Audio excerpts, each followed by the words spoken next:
Good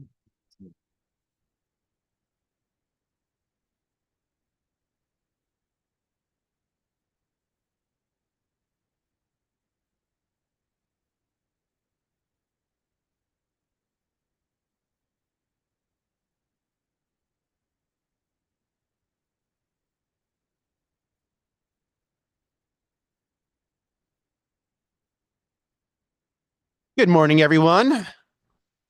Welcome back to Legislative Office Building. We've got a good agenda in front of us today. I think if everyone can grab their seats, we can get started in just a minute.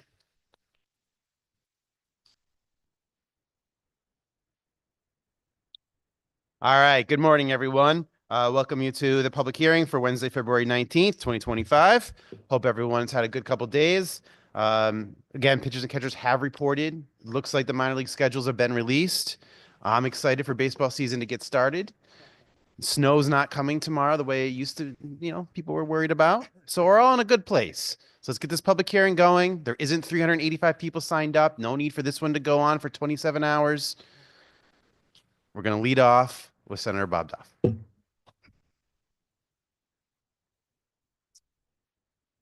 morning, everybody. Good morning to the committee. Good to see you all. And I will be brief and let you get on with the rest of your business today. I'm just here to testify in favor of Senate Bill 514, the net equity bill. It's a net equity program bill, and just really talks about affordability for the internet for folks who are at home. As we all know, and we know in this committee, that the internet is almost as essential as food in our daily lives. And as we saw during the pandemic, especially, where people are working from home, you've got kids who are trying to do their schoolwork. And for folks who are in a lower income bracket, we need to make sure that we are providing affordable internet for them. And so that this bill just basically requires the Department of Consumer Protection to create a net equity program, and requires the state and state agencies to only do business with internet service providers offering affordable home internet service to households participating in certain public assistance programs. One requested change that we will make, what we would ask to be made, is that the minimum speeds be in line with the Federal Communications Commission's definition of minimum broadband speeds, which is 100 megabits per second downstream and 20 megabits per second upstream. That's their definition, not mine. So that would just be a higher speed than what is right now in the bill. So in spirit of brevity, I will conclude there and take any questions.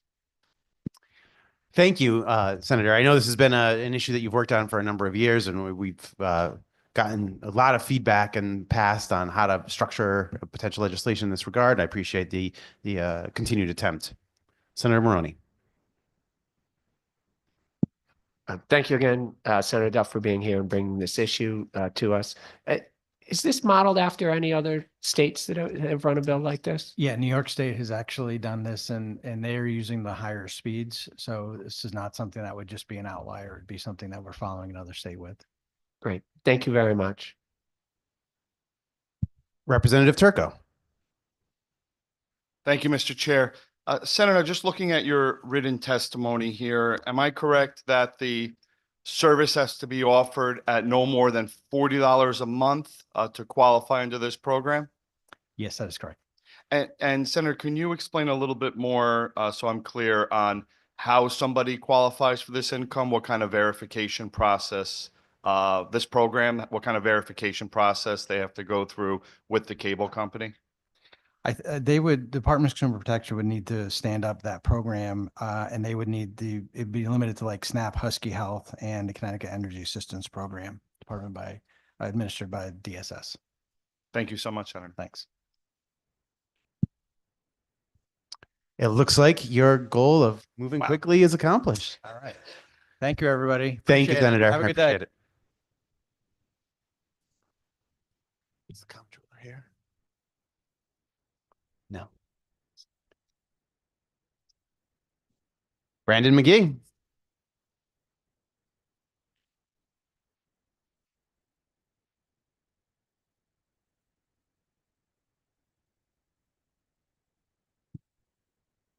Good morning. Good morning, chairs, Maroney and Lamar, ranking members. So glad to be here And I am extremely honored to sit on this side. I do miss you all some days, but I appreciate the work that you all continue to do. I have submitted written testimony, and you'll find my remarks there. But I would like to highlight just a few points on behalf of the Social Equity Council. The SEC agency bill, thank you so much for considering our proposal. We appreciate you a great deal. The bill makes four very important changes. It requires that all cannabis establishments maintain a social equity plan throughout the duration of the business, and require all social equity applicants to submit an annual report on the impact of its social equity plan in disproportionately impacted areas. It also clarifies that if the sale or change in ownership and control of a cannabis establishment license is approved to a non-social equity applicant, the cannabis establishment will no longer have social equity status and therefore would not qualify for SEC programs. It also establishes a 120-day application timeframe for our Cannabis revolving loan program, which ensures that applications will be processed in a timely manner.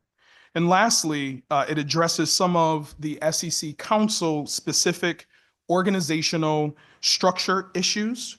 We are requiring that the council adopt, which they have successfully, a strategic plan and ethical code of conduct, as well as maintaining that the council receive ethics training, focusing on disproportionately impacted areas and the cannabis industry. And that is for House Bill 6930, of which we are in support of. House Bill 5360, we oppose, but we've had a great conversation with Representative Retigliano and others on the committee. Our work includes guiding social equity entrepreneurs through the cannabis sector and aiding them in achieving success in this field. We achieve this by assisting social equity entrepreneurs through our diverse programs and initiatives. This bill would hinder our ability to accomplish our mission, and we think it will also undermine the objective of tracking systemic inequities in the communities most affected by the war on drugs. That's all I have for you. Thank you, Brandon. Good to see Mr. McGee. Good to see you today. I appreciate your testimony. Before we get into other issues, I want to quickly turn it over to my ranking member to have a point of clarification for you. I think you'll be happy with this one. Ranking member Retigliano. Thank you, Mr. Chairman. Just so you know, this is a part of the better freshman class that happened. There's a few of us that are still here, Senator Maroney, myself, and anyway. You guys kicked me out, so yeah, it's one way to look at it. And by the way, you're lucky we're on the oath because you said you missed everybody, which can't be true. Oh, oh man. Some days. Yeah, that's true, maybe. No, to be clear, you and I had a great discussion the other day. The bill as written, the one that prevents the promotion of the cannabis industry by the state government, is written a little too broad. I wanted to know if we just specifically put that towards the Department of Consumer Protection, meaning that they do concern themselves with the health of the industry and the supply chain and all this other stuff, which they don't do for any other industry they regulate. If we narrowed the focus of that legislation, would the Social Equity Council still be in opposition of such a proposal? First of all, thank you so much for that consideration. I do believe that it will be a great opportunity for the SEC to continue conversation with the Department of Consumer Protection. As you know, they are chief regulators in this space. Our mission is extremely clear on who we are and who we support. So we would be inclined to have further discussion on the matter. Going to take that as a yes. But appreciate it very much. It's great to see you. Have a great day. You too. Thank you. Thank you. Do you have questions? Representative Ackert. Thank you, Mr. Chair, and good to see you, Mr. McGee. Question on the some of the requirements that you had in here, that they do a certain thing. One of them, come up with a plan, right? The equity establish an operation plan, things like that. What if by chance they don't follow that what would be the end game on that? That, you know, that they just didn't follow through on that? Thank you, Representative Ackert. And just to clarify, are you referencing the social equity plans that social equity entrepreneurs submit at the onset of their application? That's correct. Yeah. All right. And maintain it, as you mentioned, and then, you know, continue to, you know, annually submit a report disclosing the impact of social, because that's, I think, what we really want to see, right? That's right. Hey, is this working? Yeah. You know, we had somebody testify a couple of days ago about it doesn't seem to be doing the job. You know, the people in the workforce aren't those that have been negatively affected by it. You know, the people that may have had, you know, a felony because of a drug related, you know, aren't in the business. They're not really gaining from this. Are we actually doing that? So I think that's what I'm looking for. Yeah. So your question is very loaded. And I'll do my best to address several of your questions. And I'll start off by saying every social equity applicant is required to submit a plan, whether it's the social equity plan or the workforce development. I will say, in short order, upon my arrival, we reorganized our staff so that we could have the program expertise to help support many of our businesses submitting these plans. These plans are not designed to cause barriers or to hammer anybody over the head. It is to say the Social Equity Council was established to respond to the impacts the war on drugs had on communities throughout the entire state of Connecticut, of which we refer to as DIAs.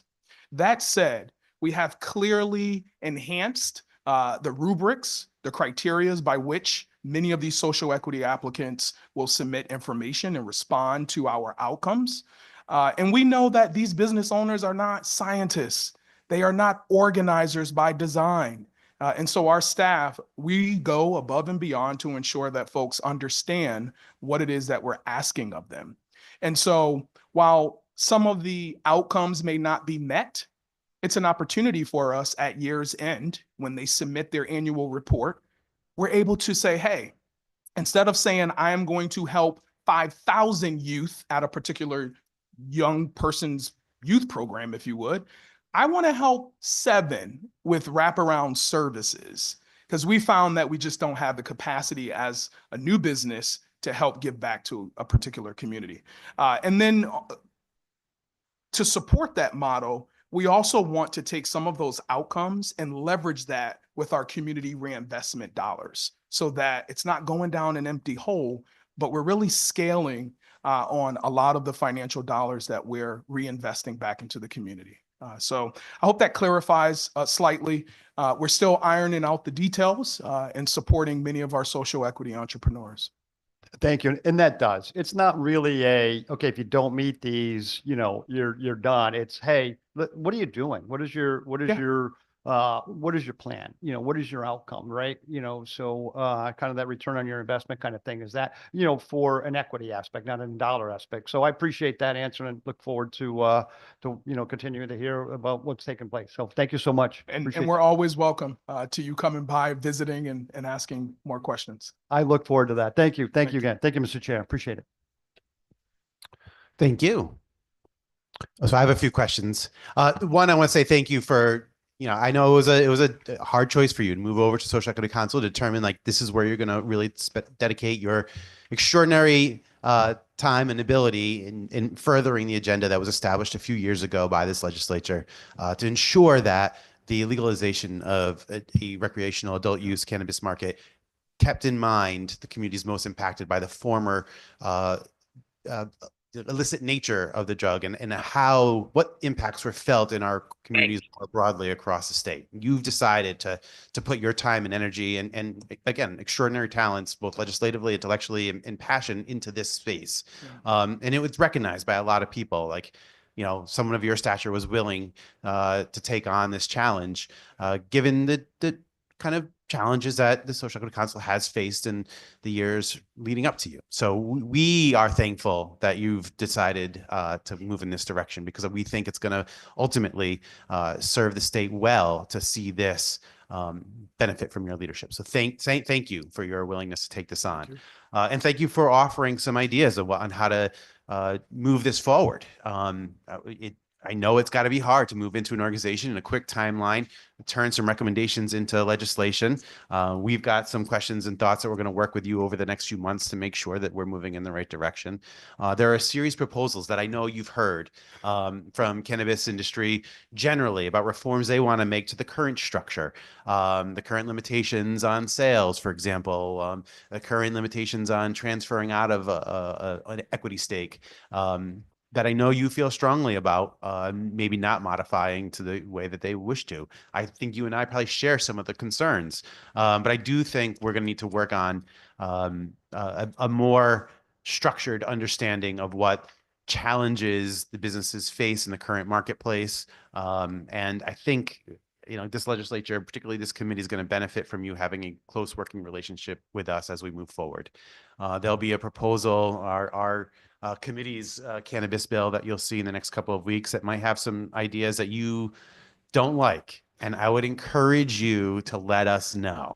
I would encourage you to like be clear and open with us and let us know if you see a concern and how the impact of that bill may impact equity applicants and the original model that we structured here. So like, please take the opportunity, please take your role and understand that we take you in this position very seriously. And so if you have concerns with any legislation that comes before this committee, please be open and honest with us about sharing any concerns that you may have. Will do. And thank you so much for this opportunity. Have a good morning. No other questions. Thank you again. Is the comptroller here yet? I don't see him. No. Representative Scott will not be able to join us today. Paul Tarbo.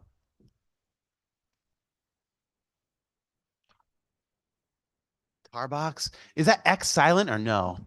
I give you some like French Canadian treatment on the name.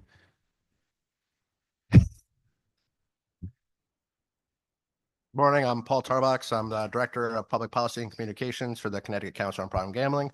I'm here on behalf of my Executive Director, Diana Good. We wanted to come and support HB 5271.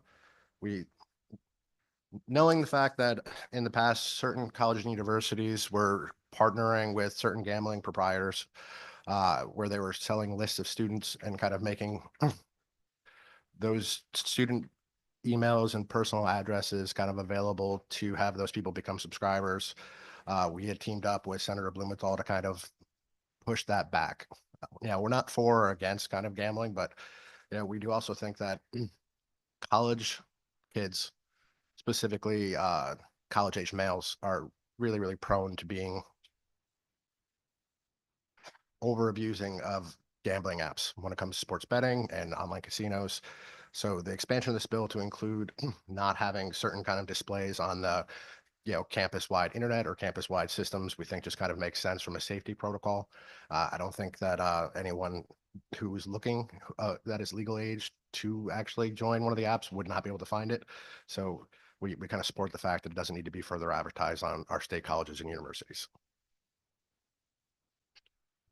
Thank you, Paul, for your testimony and for coming here and helping organize part of our forum a couple of weeks ago. I know you were helpful in getting a lot of that of your team to come here and give us some education and overview of what problem gaming resources are available in the state and the approach that you guys are taking to kind of identify a growing problem that we're seeing, particularly in the age group and demographic that you mentioned. I have a few questions and then I'll do some cleanup at the end. Ranking Member Rutigliano. You suggesting I needed cleanup? Yep. Thank you. Thank you, Mr. Chair. Thank you, Paul. Paul, I just got a couple clarifying questions because I've heard after we proposed this bill, there's a lot of people have been chiming in. My understanding is that last year or the year before, we passed a bill where the universities couldn't profit off of, like they couldn't form a partnership where they sort of had a marketing agreement with one of the online casinos and then receive money back for marketing to their students. Is that true? Can they or can they not right now sort of just say DraftKings for the sake of saying DraftKings have a marketing agreement with them, sort of like the credit cards used to do, that if the kids sign up that they get money back? As far as I'm aware, that that proposal kind of went through last year to prohibit that activity. Yes.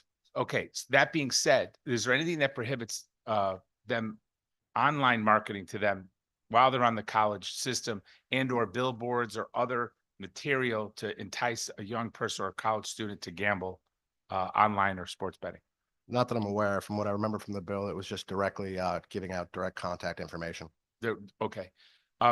So have you seen in your capacity with the problem gambling a severe increase or a rise in young people, especially college age people, getting into trouble with the online gambling? Since the expansion of gambling went live, Representative, in October of 2001, the demographics for the people that call our helpline have shifted from older seniors with casino-style games in physical locations to now more college-aged males from 18 to 35, specifically more with online betting, for sports betting, I'm sorry.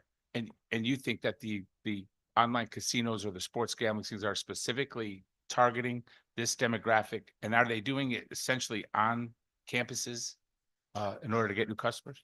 Well, I'm sure, as you've noticed, there's been a very, very large increase in advertising across the spectrum between non-physical networks, but also one of our biggest concerns is going to be on institutions of learning where they're more susceptible to messaging coming from the universities themselves. And you know, for the most part, how these young people are funding these counts so they can gamble? More often than not, they're using monies that they probably shouldn't, that should be spent on food or, tuition.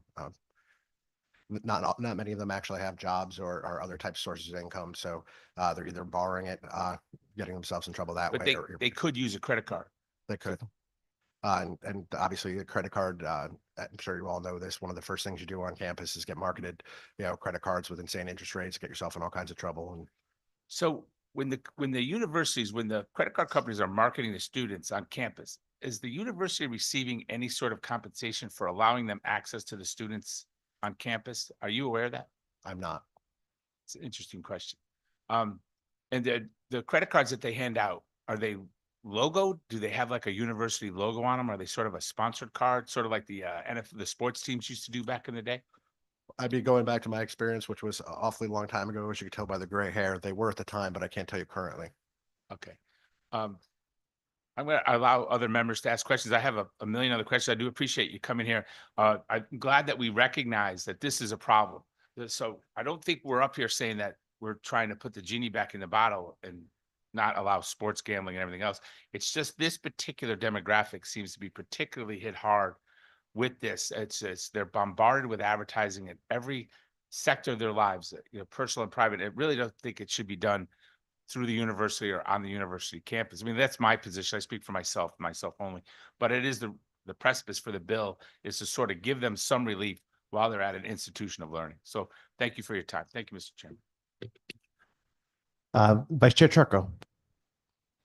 Thank you, Mr. Chairman. Thanks, Paul, for being here and testifying on this bill. So last year in the Higher Education Committee, I helped push through and work on the legislation we passed so that, colleges and universities can't profit from soliciting the gambling to their students, and that was great. I did try when we had that bill to expand it to include this bill here to prohibit any advertising, and I'm just going to call them out because it was a public hearing. It was a very public meeting. University of Connecticut was dead against that expansion. One, they like any additional revenue they can get to support the university. I appreciate that. Want it to be the best university could be. Perhaps didn't see the threat that we do on this committee now of, advertising, gaming to a majority of your population being under 21. But they also had this other concern, and I couldn't figure out why. The way this bill is written, I couldn't figure it out either, that it could somehow interfere with the revenue they receive from sporting events at the XL Center, at, Mohegan Sun, or, other places, at, Madison Square Garden, other places where that advertising is legal there. Can you verify for this committee that the way that this bill is written, we're only talking about on the actual college campuses, that there cannot be this advertising, and on websites that the college operates? Again, I'm not an attorney, but as I'm reading it, it does seem limited to the campuses or specifically campus-oriented websites. Yeah, thanks, Paul. I mean, that's the way I read it too. I don't see that concern, but they had that concern even with the way I proposed this language that's in here. So, we might need your help to try to, work with them and, have them understand that the intention is not to interfere on where, UConn sports teams play elsewhere, but just on campus where a majority of students are underage. Thank you so much, Paul. Thank you, Representative. Thank you again for your testimony here today. I just want to highlight there are other states that have taken a completely different approach and essentially barred gaming on the campuses, right? Like we haven't gone that far. And this is a very moderate approach that other states have also taken. I mean, I don't know if you've been able to evaluate other states' policies across the country in determining how they limit access to gaming on college campuses. But from a problem gaming standpoint, I think you indicated that you've noticed internally this switch, right? The switch from older individuals who end up with a physical location, like either a on-site, like at one of our partners' locations, to this more in their hand, at home on a college campus, 24-year-old young men. And whether you look at articles that have been written in the New York Times, Wall Street Journal, The Economist, all highlighting this epidemic that they consider it to be of young college-aged men specifically seeming to have a real problem controlling their gaming habits. I don't know if you would be able to, I mean, I understand limitations of what your organization can and cannot do when it comes to legislation, but I don't know if you've been able to look at other states' approaches to this, and could you help determine would a blanket ban on gaming on college campuses be more advantageous than this or less advantageous than this? And how would this somewhat conservative and limited proposal be like a sort of a happy medium? I don't want to put words in your mouth, but more of a moderate approach. Do you think it still gets to the general concern of limiting access and limiting undue influence on our college-aged potential gamers? Thank you. Well, Representative, so it's a bit of a dual-edged sword. You're in a position where if you completely were to ban, any of the gambling apps from having access, it's not going to necessarily stop the behavior, right? So they're just going to go to what we call black sites, the illegal ones that are completely unregulated. So on the plus side, we have protections we've negotiated in the bill to make sure that there's certain settings for time and money breaks, for kind of making sure that resources are known and kind of articulated inside of the apps, the ability to kind of take prolonged timeouts. Those things wouldn't necessarily be true if they went someplace else. Also, we would lose any type of data that we possibly can get through sharing with the partners through that.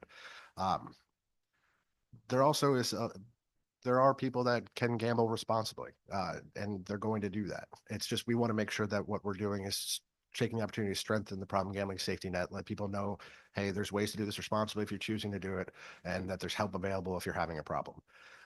That being said, certain advertising and things along that nature that's going to try to get people to entice them to do that. We think it's probably certain spots that are more responsible than others in order to do that. Using state systems at colleges and campuses is probably not the best venue in our opinion. Thank you. I think that's an important point. It's like maybe a ban would be the inappropriate tool, given that there's a much larger number of people who can reasonably and responsibly engage in this behavior, and we don't necessarily want to prohibit them from having a level of entertainment or enjoyment or an activity that they can do reasonably and responsibly. But recognizing the susceptibility of that segment, maybe the undue advertising and marketing that we see that frankly the good ranking member and I have had this conversation about bad choices we made with credit cards when we were 18 years old on college campuses. The choices that I wouldn't have made as a 30-year-old or 40-year-old or now almost 50-year-old. But due to the economic constraints and the ease and access to money that I thought I had at 18 years old, I signed up for a usury rate credit card. And who knows, if I'd had the option to figure out a way to put gaming money onto that credit card, I probably would have even ended up in more debt as a 19, 20, 21-year-old than I ended up in. And I think trying to figure out ways to protect vulnerable students on college campuses from from marketing and advertising is a responsible consideration. I appreciate the authors of this bill for putting it before us and having a robust conversation about how we can best do that. And I appreciate your willingness to engage. Thank you. Representative Ritigliano. I'm sorry to go after you, Mr. Chair. I just wanted to just say one thing. There are other really smart proposals, I think, that are going to come before the committee. We're going to have a public hearing on. We're just sort of waiting for the draft. And it does address, I think this should have been part of a larger conversation, because it's not just the advertising to these particular students. There are certain types of ads that we would like to discuss whether or not they're predatory or not. So they're not before us today, but I did want to hope that you would come back when they are before us, and we do have a public hearing on. I will absolutely be here. Thank you. Seeing no further questions, thank you, Mr. Taubox, for your testimony today. Thank you all for your time.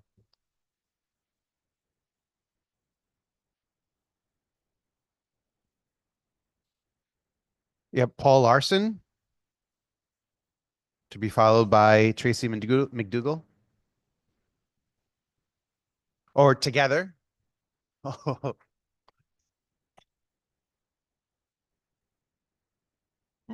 Oh, thank you. You can see I'm a little new to this. I'm Tracy McDougall. I'm the Executive Director of the Connecticut Farm Bureau. And Paul Larson will be here later today, but he's not here at the moment. So I have some brief thoughts to offer to you on House Bill 5361, which is regarding the minimum use of what we call juice and wine that's produced in the state of Connecticut.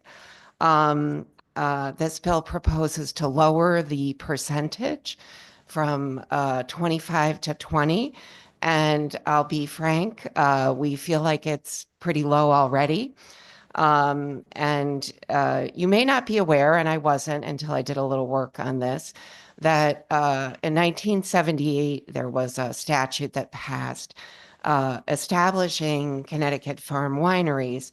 And there's all kinds of benefits that come along with that, allowing farmers to process and grow fruit to make wine. And there's also marketing benefits that are included in that.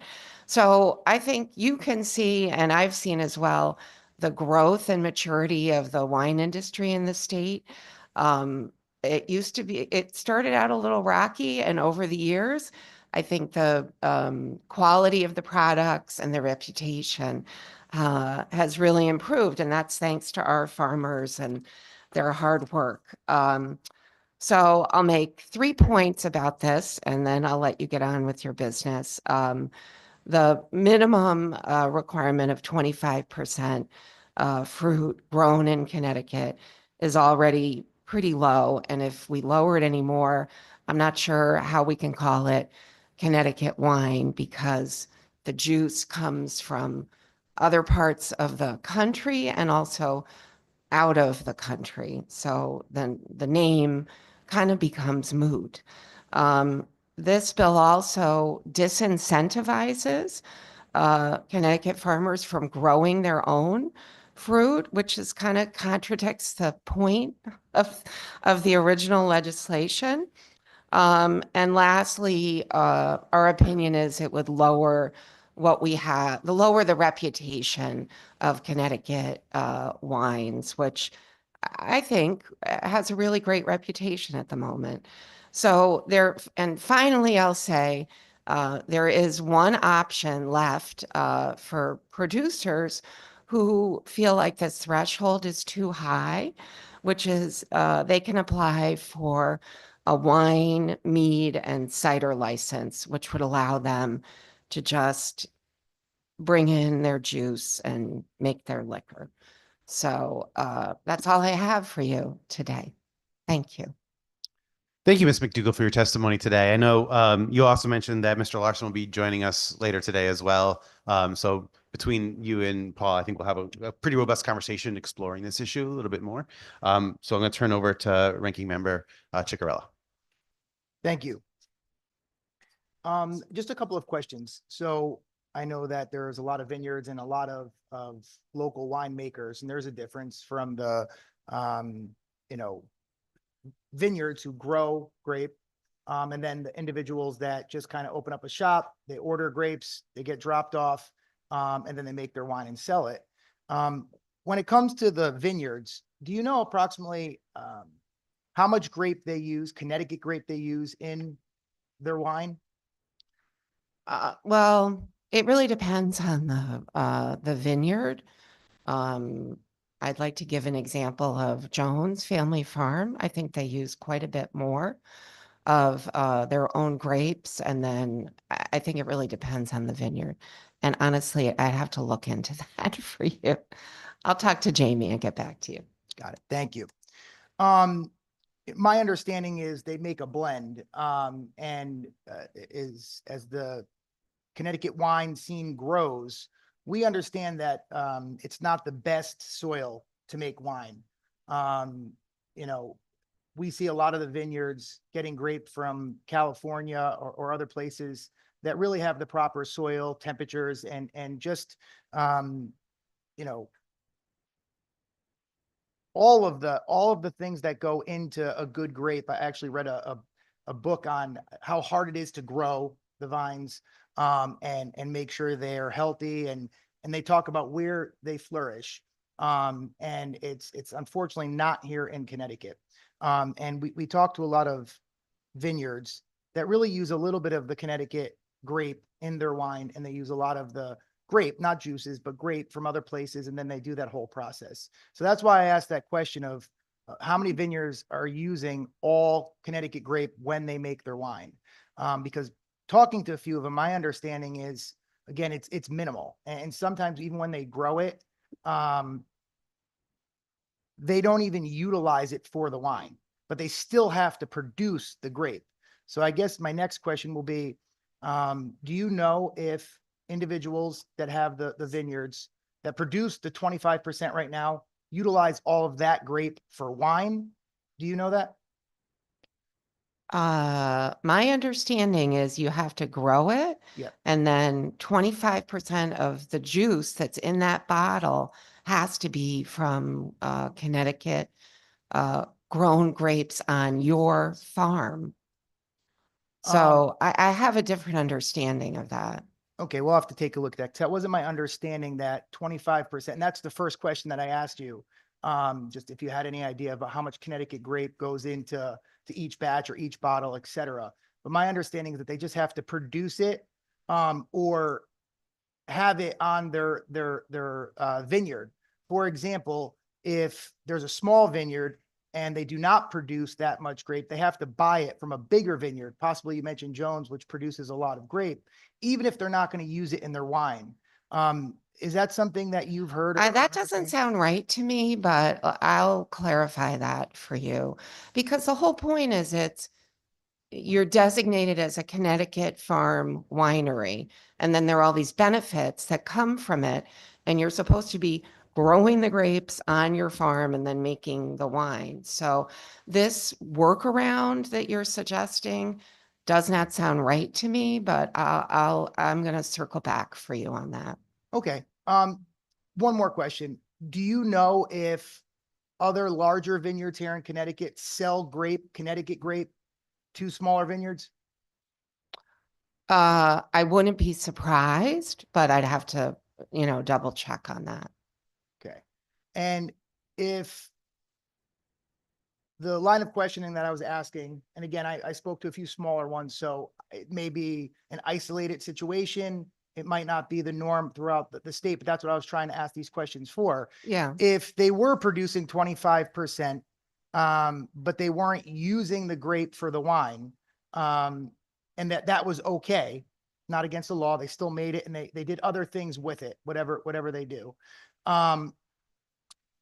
Do you think it's fair that if they do not produce the 25%, even though they're not going to use whatever they have to purchase from the larger farms for wine, but they have to purchase it, do you think that would be fair to the smaller vineyards?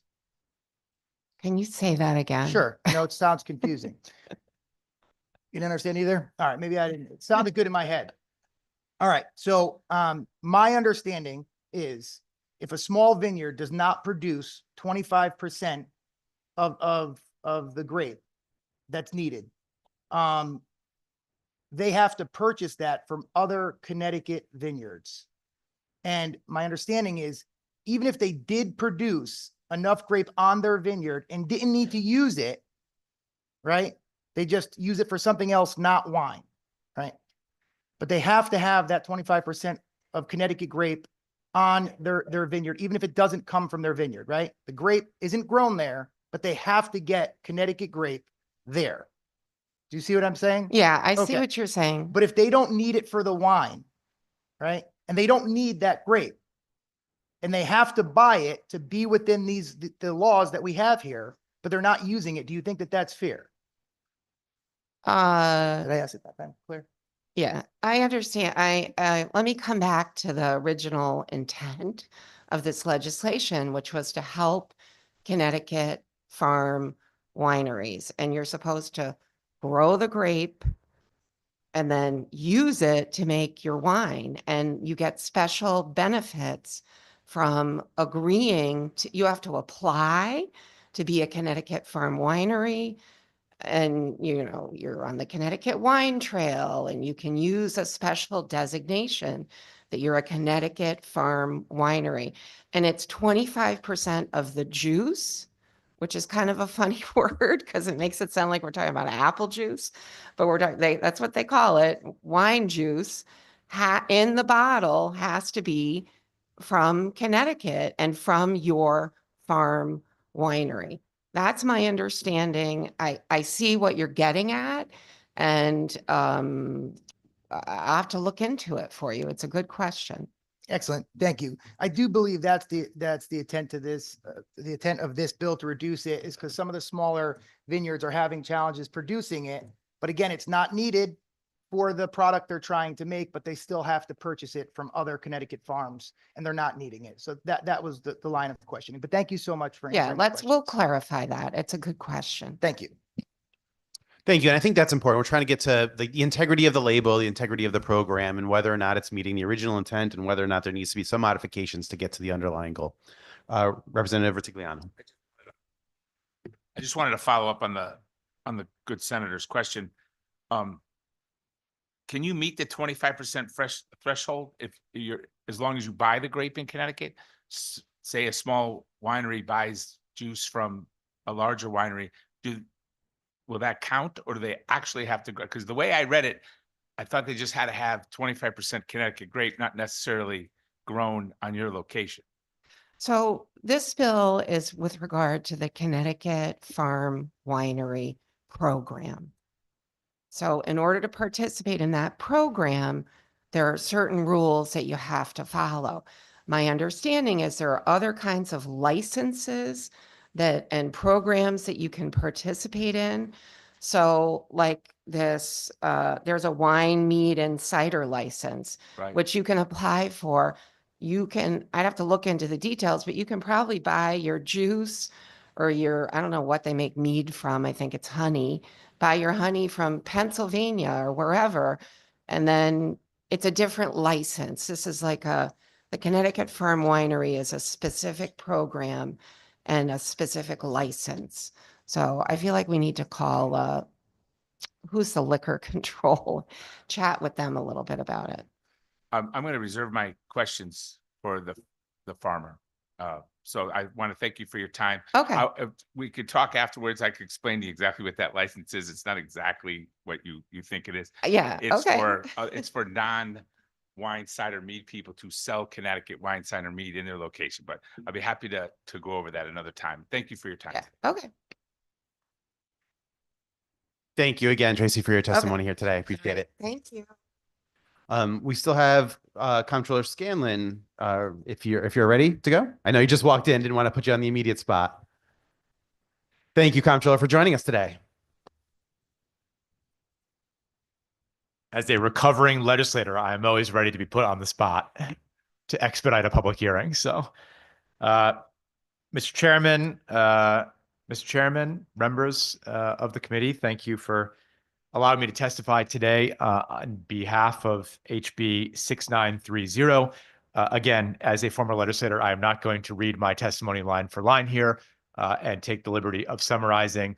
But as most of the members of the committee know, In last year, the governor asked me to use my power to audit the Social Equity Council, given some public concerns that had been brought to his attention and brought to the different attentions of legislators and the members of the public.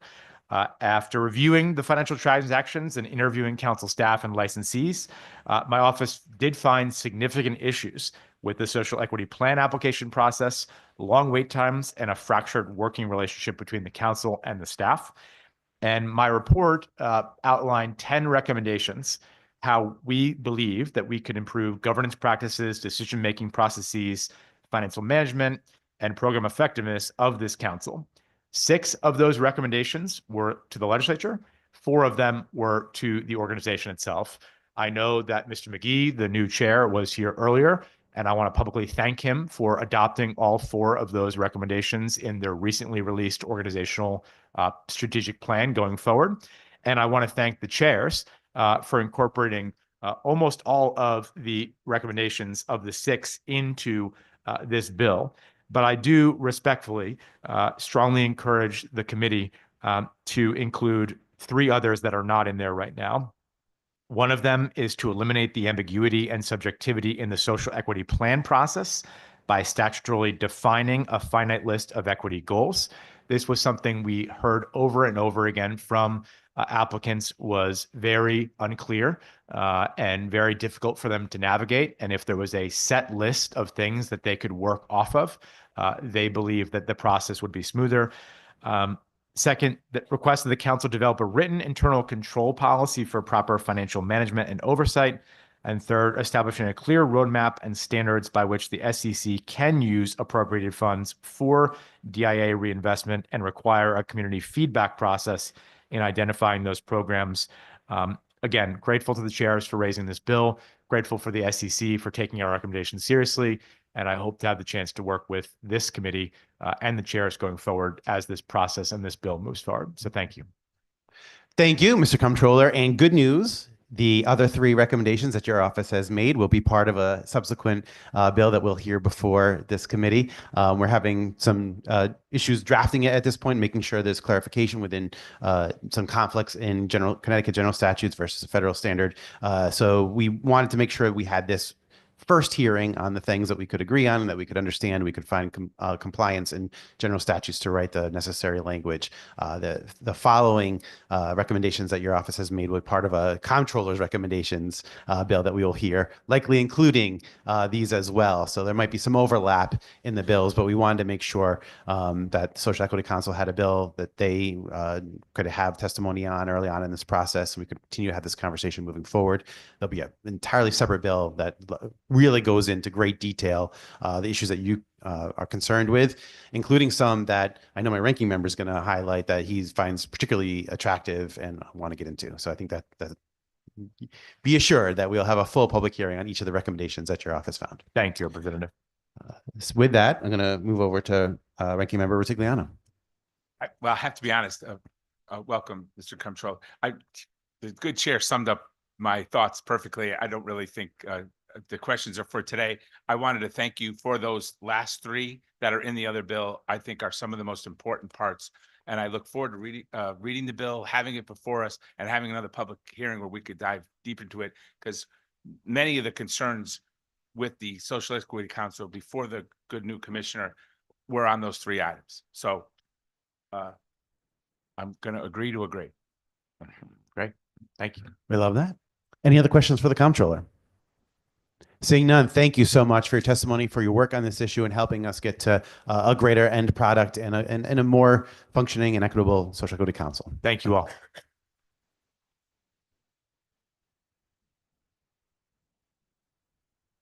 We'll come back to Paul Larson when he's able to join us. Next up, we have Jennifer Fell.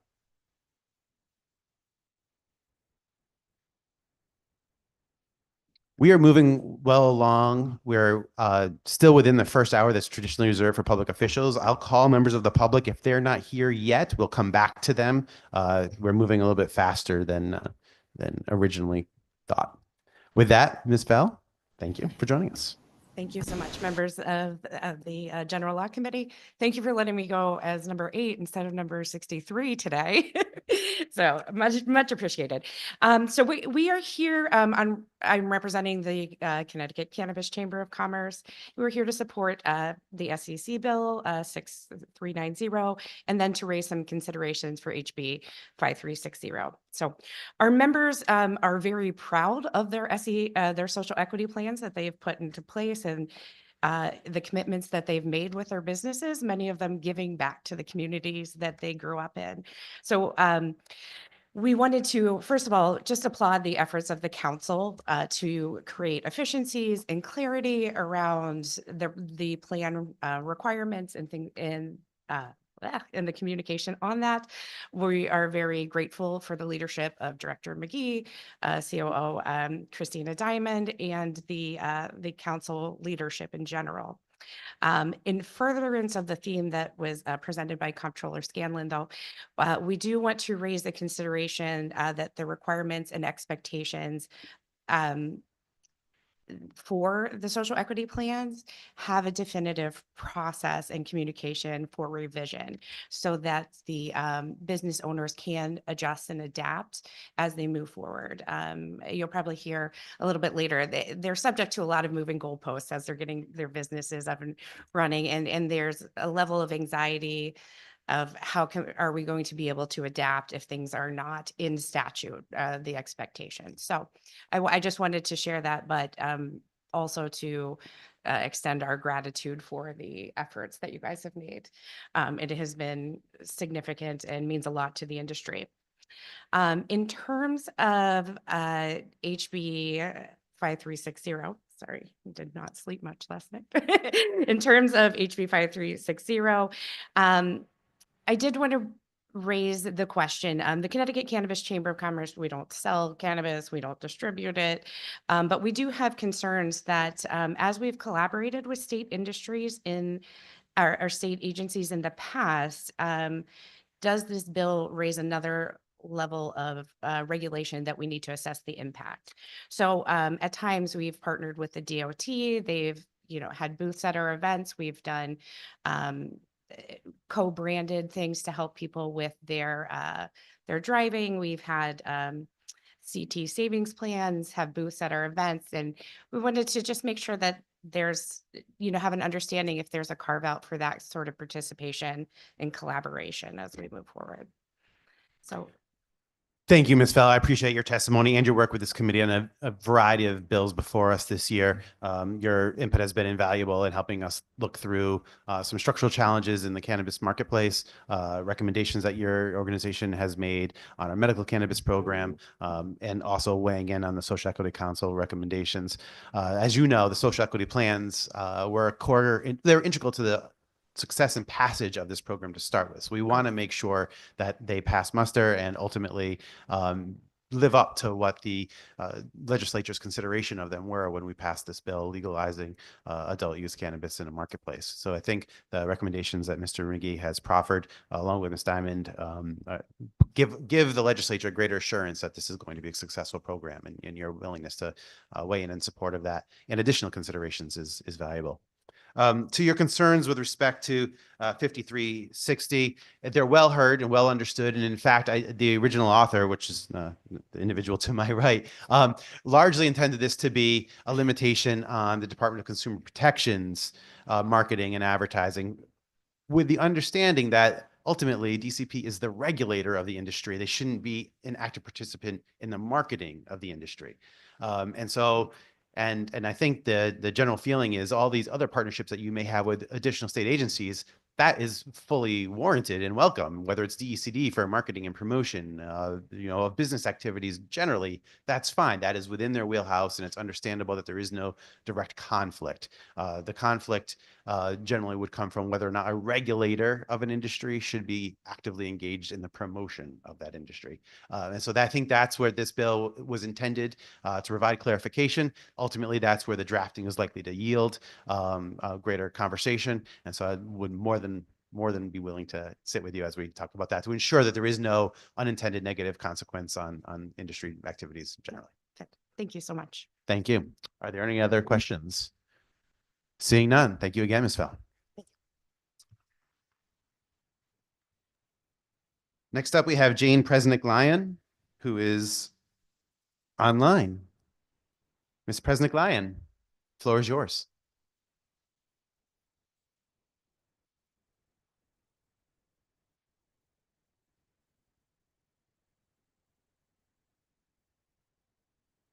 Ms. Presnick-Lyon, when you speak, your video will come up on the screen.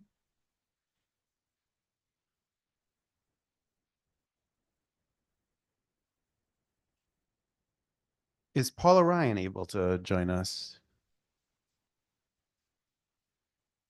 We'll come back to Jane. Yes, I'm here, Paula Ryan. So, Ms. Clerk, we're going to move on to Paula Ryan, and we'll try to come back to Jane. Paula, the floor is yours.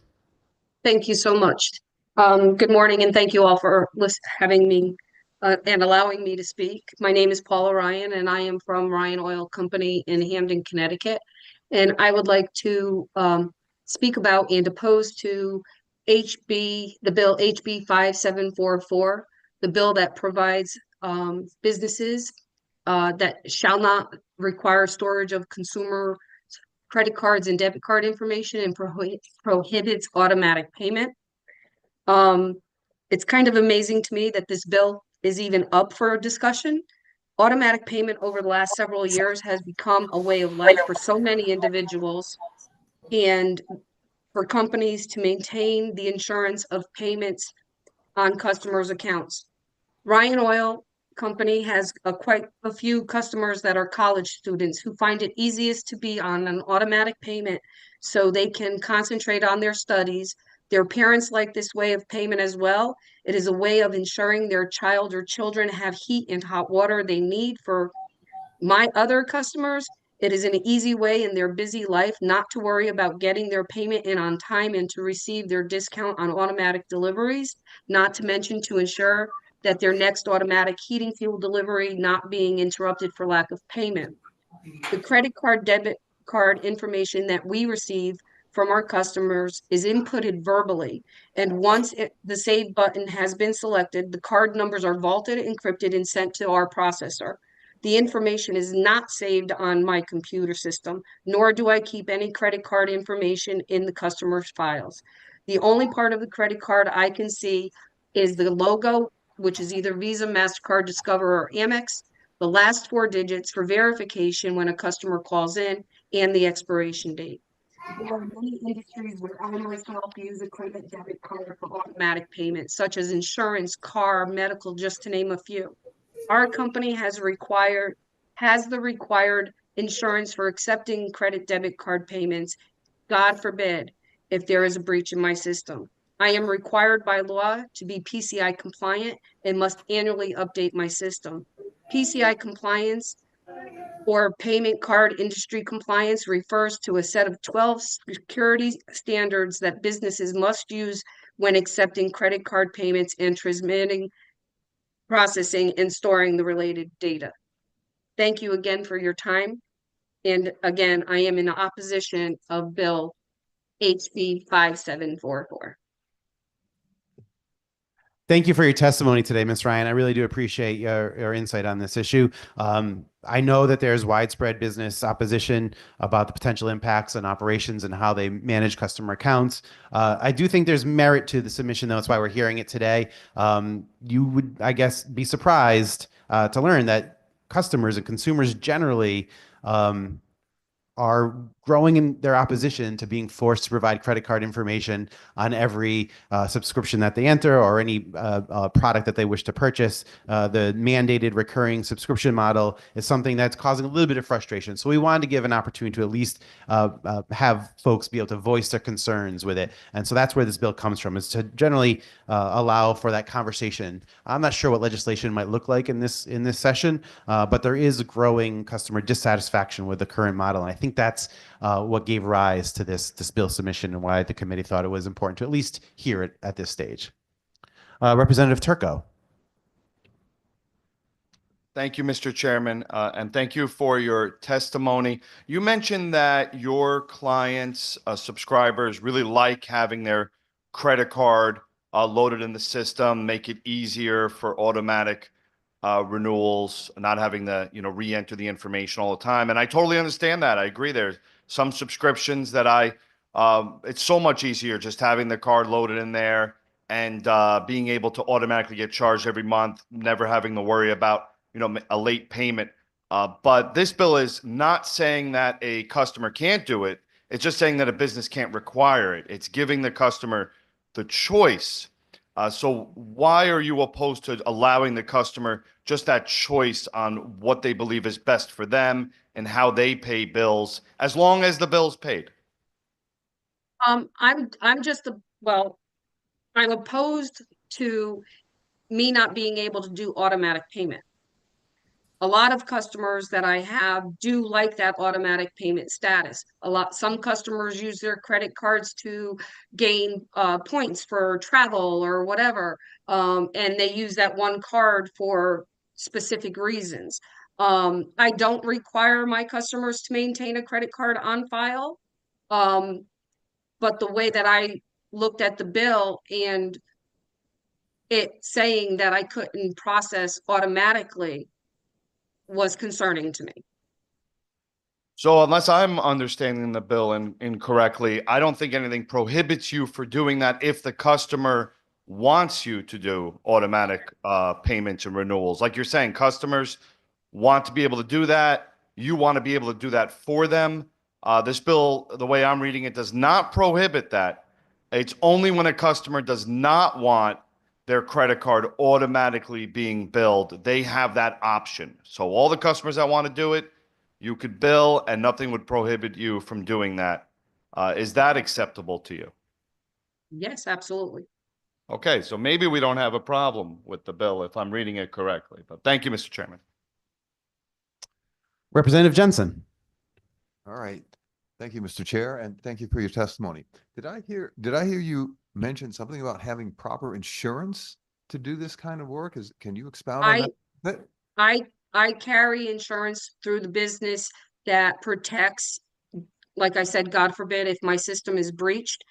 However, the credit cards are not stored on my system. They're encrypted, vaulted, and sent to the processor right away. So the only thing that I do see on my computer program is the type of card it is, the last 4 digits, and the expiration date. I carry the insurance, like I said, just for safety reasons, in case of a breach, which I've never had, thank God.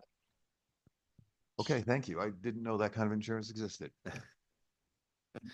Thank you. Thank you, Ms. Ryan. I really do appreciate your testimony here today. Thank you all.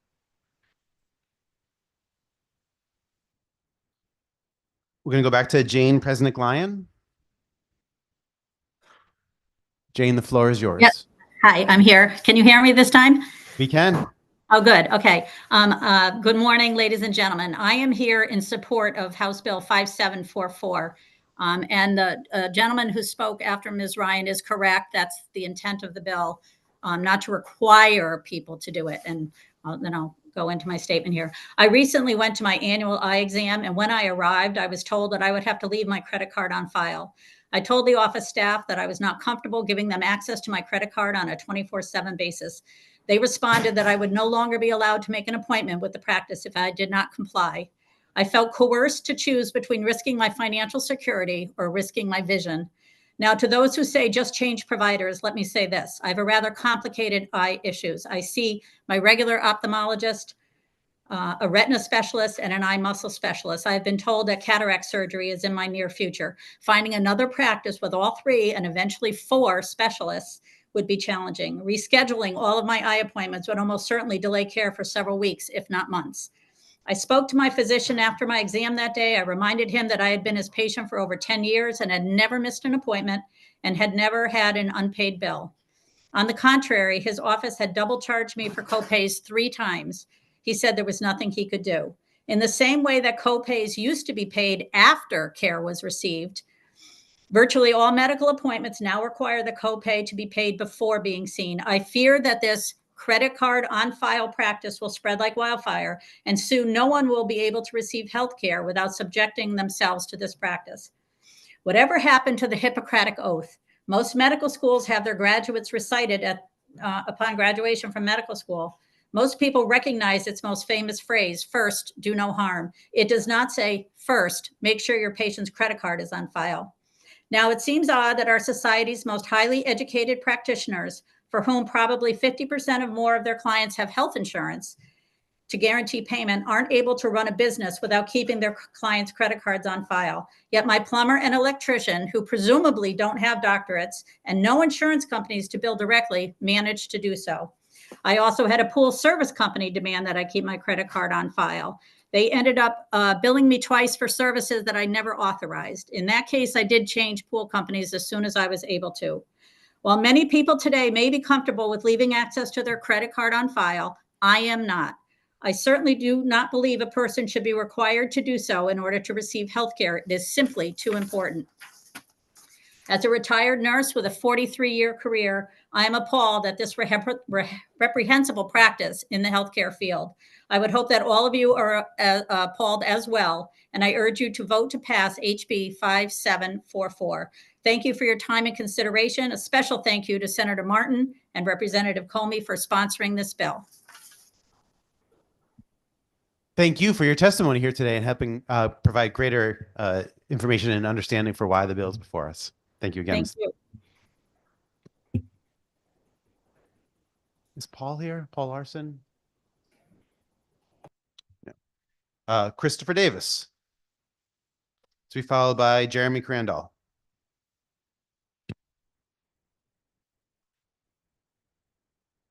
Thank you very much to the General Law Committee. Great to be with you again. Chairs, ranking members, distinguished members. My name is Christopher Davis. I'm the Vice President of Public Policy for the Connecticut Business and Industry Association. I'm here to testify on 3 bills today, so hopefully I can get to them. If not, I'd be happy to expand upon it in questions. First, I just want to mention some general comments about Senate Bill 1295, the social media bill. We appreciate the committee's efforts to provide additional protections for Connecticut's children. As courts across the country continue to vet attempts by other states to further regulate at the state level, it is important for Connecticut when considering legislation to ensure that the bill's core requirements can be properly operationalized by the platforms to ensure compliance. So CBI member companies in the social media space are happy to continue to work with the committee on clarifying some of that language to make sure that the definitions and requirements can be complied with going forward. I will testify on Senate Bill 514 in opposition to that bill as well, and I have extensive written testimony there and happy to touch upon that, but just wanted to briefly touch upon some of the comments that were made about House Bill 5744, which we are also in opposition to. From my reading of the bill, this would actually prohibit any kind of auto renewals from taking place because it would prohibit the business from being able to store that credit card information. So it would essentially eliminate the option for automatic renewals, because under what circumstances would a business say, yeah, we'll automatically renew your service and then we'll hope that you pay us at some point in the future, right? And additionally, it also would prohibit them from storing it. So many of the services that you provide, they at least require you to at least have a credit card on file so you can be charged for the goods and services that you received. It also would prohibit you from having the convenience of having an Amazon shopping cart and having the ability to do one-click buys and things like that that have been very convenient for consumers across the state. So as you know, more friction leads to less sales and ultimately less tax revenue for the state. My reading of the bill would actually prohibit any of those activities from being able to take place simply because it would be a requirement to have those credit cards on file. And I'd be happy to briefly touch upon Senate Bill 514.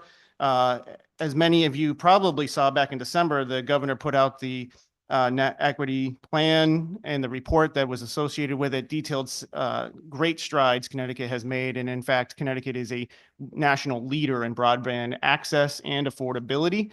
So we do not see the need for Senate Bill 514, given the fact that many of our states' competitive broadband providers already provide affordable income eligible plans, as well as the ability for us to have a very competitive system here in Connecticut that includes both land, wireless, and now satellite providers. So with that, I'd be happy to talk about any of those 3 bills.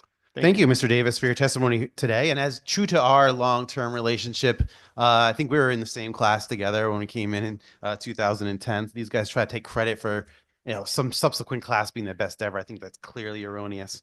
I wholly agree with you, Representative. That's right. Luxembourg is part of our class. The Speaker of the House is part of our class. Senator Maroney. Senator Maroney. Oh, 12. Okay.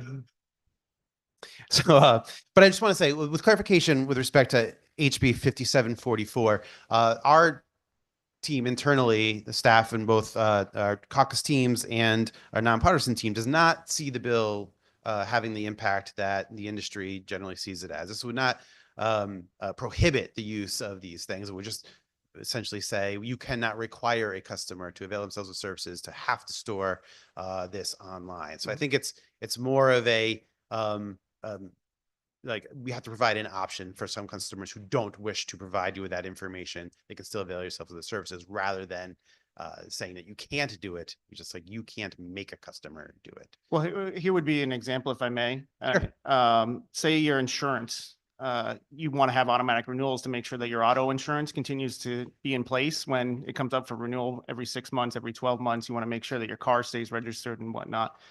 Why and under what circumstances would an insurance company allow you to have that automatic renewal without having your credit card information or some sort of payment information already on file in order to do that payment? And I can give you a perspective on it. My wife is an insurance producer. She spends a significant amount of her time each day tracking down customers that chose not to have auto renewals and then chose not to respond to any of the requests for payment, and then have them call up angry when they get notice that their car is no longer registered because they no longer have insurance. And they thought they were on auto renewals, never provided payment process, and then ultimately had their car be no longer registered, right? So it is a real thing that happens, which is why businesses require a credit card to be put on file if you were to have automatic renewals as an option. So I think by saying that you cannot require it, you run the risk of businesses no longer offering auto renewals as an option that is seen by many to be a great convenience to be able to have on various different services and products across the state. Thank you. Yeah, I don't see necessarily why one would yield the other as the actual result. Like, I mean, I think there's a necessary tension between these two issues, right? Like the ease and convenience that most people find automatic renewal with an onboard credit card that is continuously reapplied is one factor. And like as a consumer of a lot of products that rely on auto subscriptions, I find the ease and convenience of not having to remember each month that I have to pay my insurance bill of great life convenience, no doubt about it. But I also occupy a different economic strata than a lot of the rest of Connecticut, and certainly a lot of my constituents who may wish to not have that be a requirement in order to avail themselves of the service. So I don't necessarily see why one yields the other, like because it's also easy and more convenient and more profitable for the company to engage in an automatic subscription model. I don't think they would stop making it available just because a certain segment of their population wishes to not avail themselves of that. So I think there's tension in this. I understand that, and I think it's worth the exploration, and that's why you have it before us. I think you're talking about kind of two separate things, and they're very nuanced in the fact that this bill would essentially prohibit the ability to offer an auto renewal, because you wouldn't be able to store the credit card information in order to do that by having that requirement. And that's different than saying you have an option of having an auto renewal or not having an auto renewal. I think those two things are two separate entities. And if you read lines 35 through 36 or 34 through 36, it specifically says that you can't store your credit card information beyond the temporary storage of that credit payment option. So by having that in place, you kind of eliminate the ability to offer any of those services, like I mentioned, like a one-click option, easy cart, something where you have an ability to have an auto renewal. So I think there's certainly ways that the language potentially could be changed to achieve what I think is a very valuable intent that you guys have here, without necessarily prohibiting businesses that want to even offer those options to their consumers from being able to do so. Perfect. And that's exactly what we're looking for, is where the source of this discrepancy comes from. Because I think we have different interpretations of what the language ultimately would yield. But I definitely want to work with you to make sure that the original intent as proposed to this committee is understood and protected and reflected in the language. And I want to recognize the concerns that you've highlighted here, which I value and merit. And I appreciate that. Are there any other questions? Senator Maroney. Hey, Chris, thank you for coming here to Hi, Senator. testify today. Just looking at your testimony on Senate Bill 1295, I just wanted to alert you to the fact that much of what's in that bill is existing law. Mhm. And so it seems like your complaints are, you're complaining about something that as of October 1, 2024 was already in law.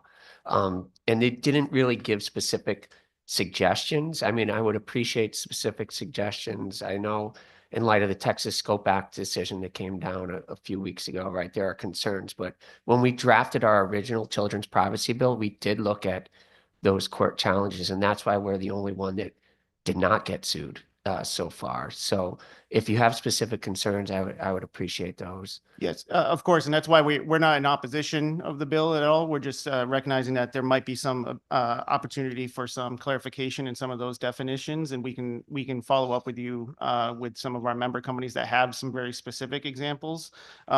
Just to give you an idea of some of them regarding like direct messaging, some of them already limit it under 16. So, are we looking for just capturing those ones that are 17 to 18? Or are we talking about, beyond that, just kind of clarifying those definitions as well? And that's also existing law. The only change would be by default would have to be turned on. It would be on all the time, Yeah. correct? Yeah. And then incorporating the online safety center into the social media program, does that mean that it has to be in-app or not in-app?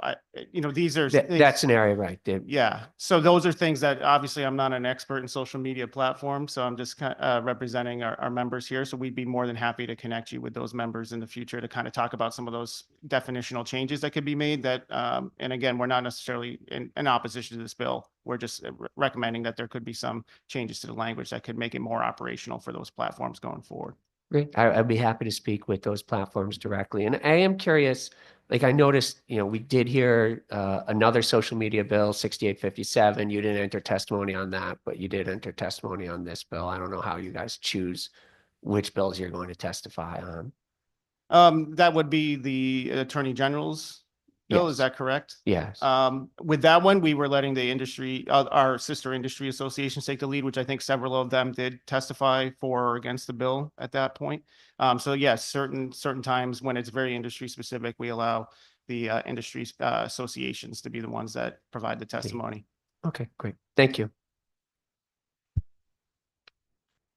Seeing no other questions, thank you again. Thank you.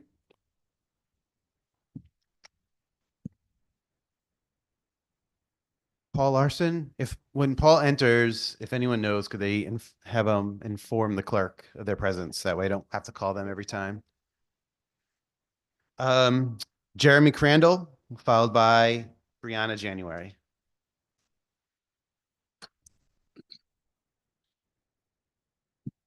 Good afternoon. Proceed, Mr. Chairman.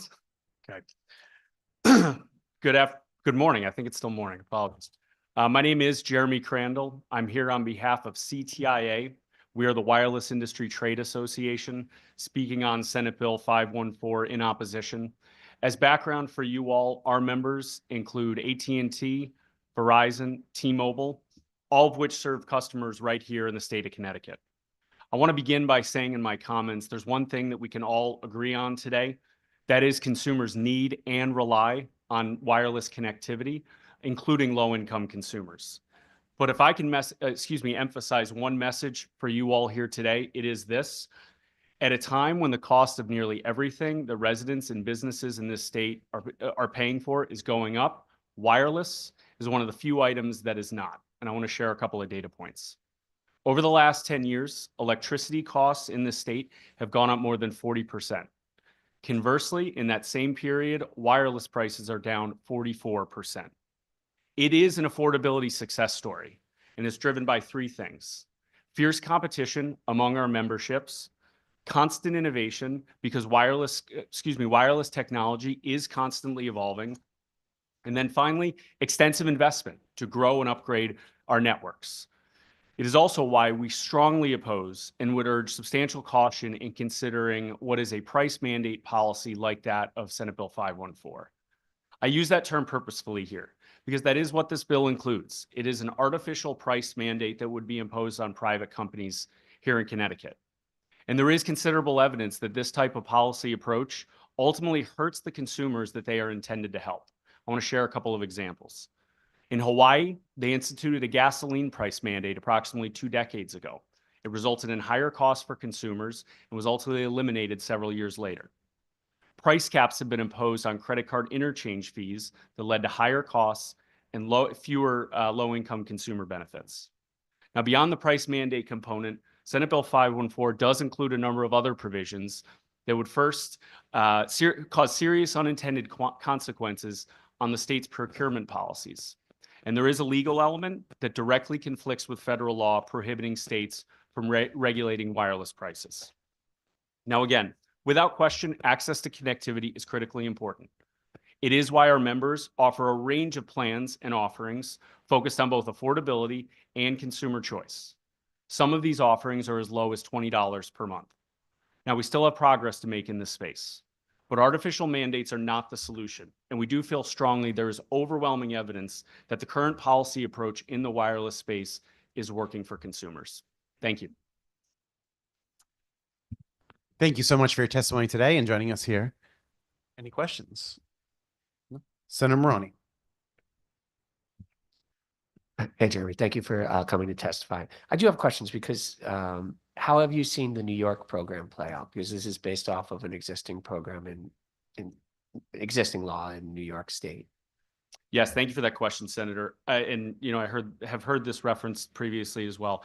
I do want to emphasize a couple of things on the New York example. It is critically important to convey to you all, Senate Bill 514 is not the New York law. They are very different in terms of their construct, specifically as it relates to wireless, the folks that I represent.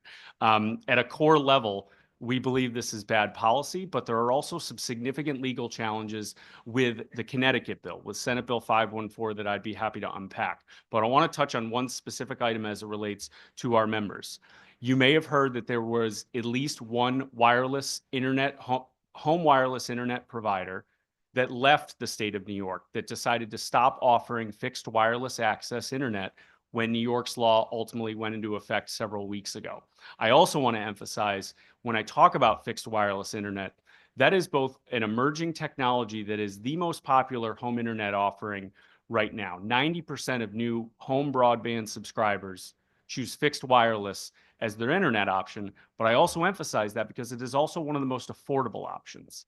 And specific to New York, Senator, what we saw is that when that law went into effect, one wireless provider said, we are going to withdraw this service in that state because of that law. Now, again, that is the New York law, but the Connecticut bill, Senate Bill 514, also includes those state procurement provisions where if one of our members is in a procurement contract with the state, with state employees, with higher education, if they're not in compliance with that bill, they are immediately ineligible to provide that procurement contract. There's also a number of other elements in terms of eligibility determinations that are just way outside the scope, candidly, Senator, of what our members functionally focus on, which is improving connectivity. Then just another question, where we all have the goal of increasing connectivity and getting more people to access high-speed internet. What are your thoughts on state level versions of affordable connectivity programs? I believe Illinois set up their own state level, modeled off of the federal program, which was highly successful, but unfortunately not continued. Yes, thank you for that question, Senator. So as background, what Senator Maroney is referring to is there are a variety of routes that states take when they're trying to focus on affordable internet. We believe at a core level that the market is working in wireless. And I'm specifically talking about wireless right now. That's why I point back to that 44% and the affordable nature of fixed wireless internet. Ultimately, if there's a state program that focuses on a subsidy that's funded through state appropriations, LIHEAP is something that we've heard talked about. The Affordable Care Act program is the Affordable Connectivity Program, the ACP. is a subsidy-based program that was funded by the state government. And ultimately, if that's something that the state of Connecticut wants to pursue, we leave that to your discretion, but really want to point back to those market factors that ultimately benefit consumers. We want to see those remain because they are proven successful right now. Thank you very much. I believe Senator Chicarella has a question. Thank you. So as you said, that this type of legislation in other areas, whether it was gas in Hawaii, in other areas, was intended to help certain populations, but then ultimately it did not work out, right? It may have cost more money. And when we talk about this legislation before us, when you say, it's not going to work out and it will end up hurting the consumer, how do you mean it's going to, how can you explain it's going to hurt the consumer, if you could elaborate? Yeah, so first off, Senator, so we commissioned a study to look at what are other examples of price mandates that exist here in the United States, whether through state policy or through federal action. And I'd be happy to follow up and provide, it has some additional examples that I'd be happy to provide to you. But more specifically, and again, I do want to point back to that 44% reduction in prices, but also emphasize, I think we all understand at a core level, the cost of pretty much everything that we pay for on a daily basis is going up. And the truth in the data says that wireless is not one of those places. That's where prices are actually going down. But I also want to emphasize, and I keep using the term artificial price mandate, because that, and Senator Maroney, in referring to other states and what they're doing in this, they're setting bills that are introduced, they're setting arbitrary numbers to determine what those rates will be.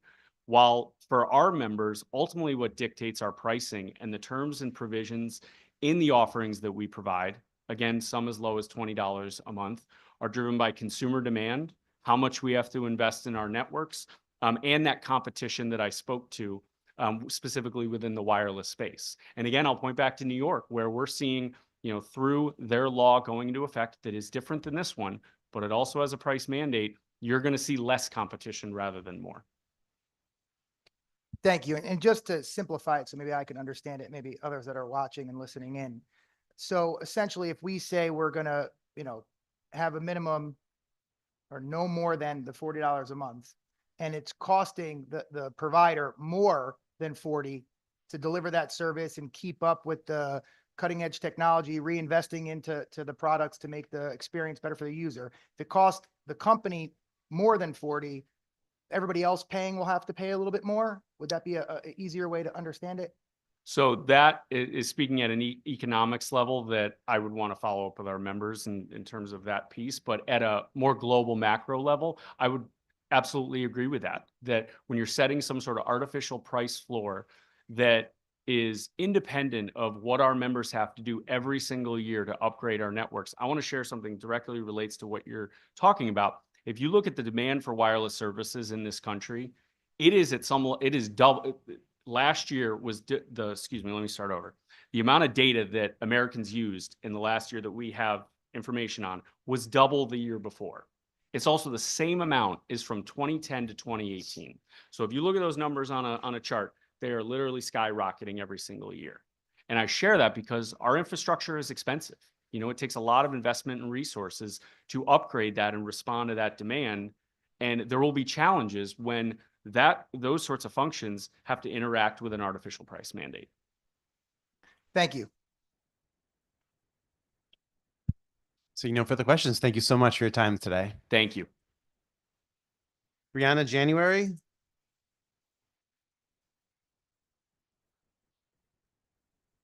To be followed by Chris Erb. Good morning, Mr. Co-Chairs, esteemed committee members. It's good to be with you today in person. For the record, Brianna January with Chamber of Progress in respectful opposition to SB 1295. Chamber of Progress is a tech industry coalition advocating for the progressive future of tech and inclusive access to that future. Online safety is one of our top priorities, and we support SB 1295's inclusion of an online safety center, which will provide critical resources to combat cyberbullying and promote mental health awareness for young users. However, we do believe that the bill is not the appropriate approach for the Commonwealth and would inadvertently compromise online privacy, prohibit online services from offering teens healthy content, and algorithmically curated feeds and disproportionately harm Connecticut's most at-risk youth in doing so. Committee, here's why. While we appreciate the bill's use of the actual knowledge standard, SB 1295, as drafted, amounts to a de facto age verification requirement for all users, not just minors. And it does so by the way of parental consent, restrictions on data processing, and restrictions on messaging. This would be a tremendous encroachment of individual privacy. I don't know about you, committee members, but I personally do not want to have to upload my driver's license just to scroll Facebook and see what my high school classmates are up to. In fact, estimating the age of a user will require more data, contrary to the data minimization efforts of the Connecticut Data Privacy Act. And many adult users, just like myself, would reasonably prefer not to share their private identifying information with platforms, creating the unpleasant dilemma of whether or not to turn over your personal sensitive data to access what is protected online speech or to forgo access to those services altogether. Alternatively, we could also see under this bill platforms, instead of attempting age verification, they might just opt to treat all users as de facto minors due to the compliance requirements. And committee, you have heard me say before that we also have concerns around age verification and cybersecurity. There are very few companies that actually perform age verification currently, and those that do have really horrendous records when it comes to keeping that personal data safe. I'll also note that SB 1295 mandates the platforms obtain verifiable parental consent for social media features and interactions. Committee, social media platforms already provide parental tools should guardians seek to use them. Mandating consent requirements can inadvertently become tools of control in abusive households. This is a particular risk for Connecticut's LGBTQ youth in unsupportive households. And lastly, again, while well-intentioned, SB 1295 in practice would actually promote toxic posts over healthy, safe content, having the direct opposite effect of what the bill intends to do. This committee, again, has heard me say algorithms actually play a very critical role in identifying and removing and blocking unwanted and targeted interactions. Thank you, and I look forward to working with the committee. Thank you, Brianna, for your testimony. Again, I think you're 3 for 3 joining us so far this session. I appreciate your consistency. More to come, I'm sure. I'm certain of it. I have a few questions.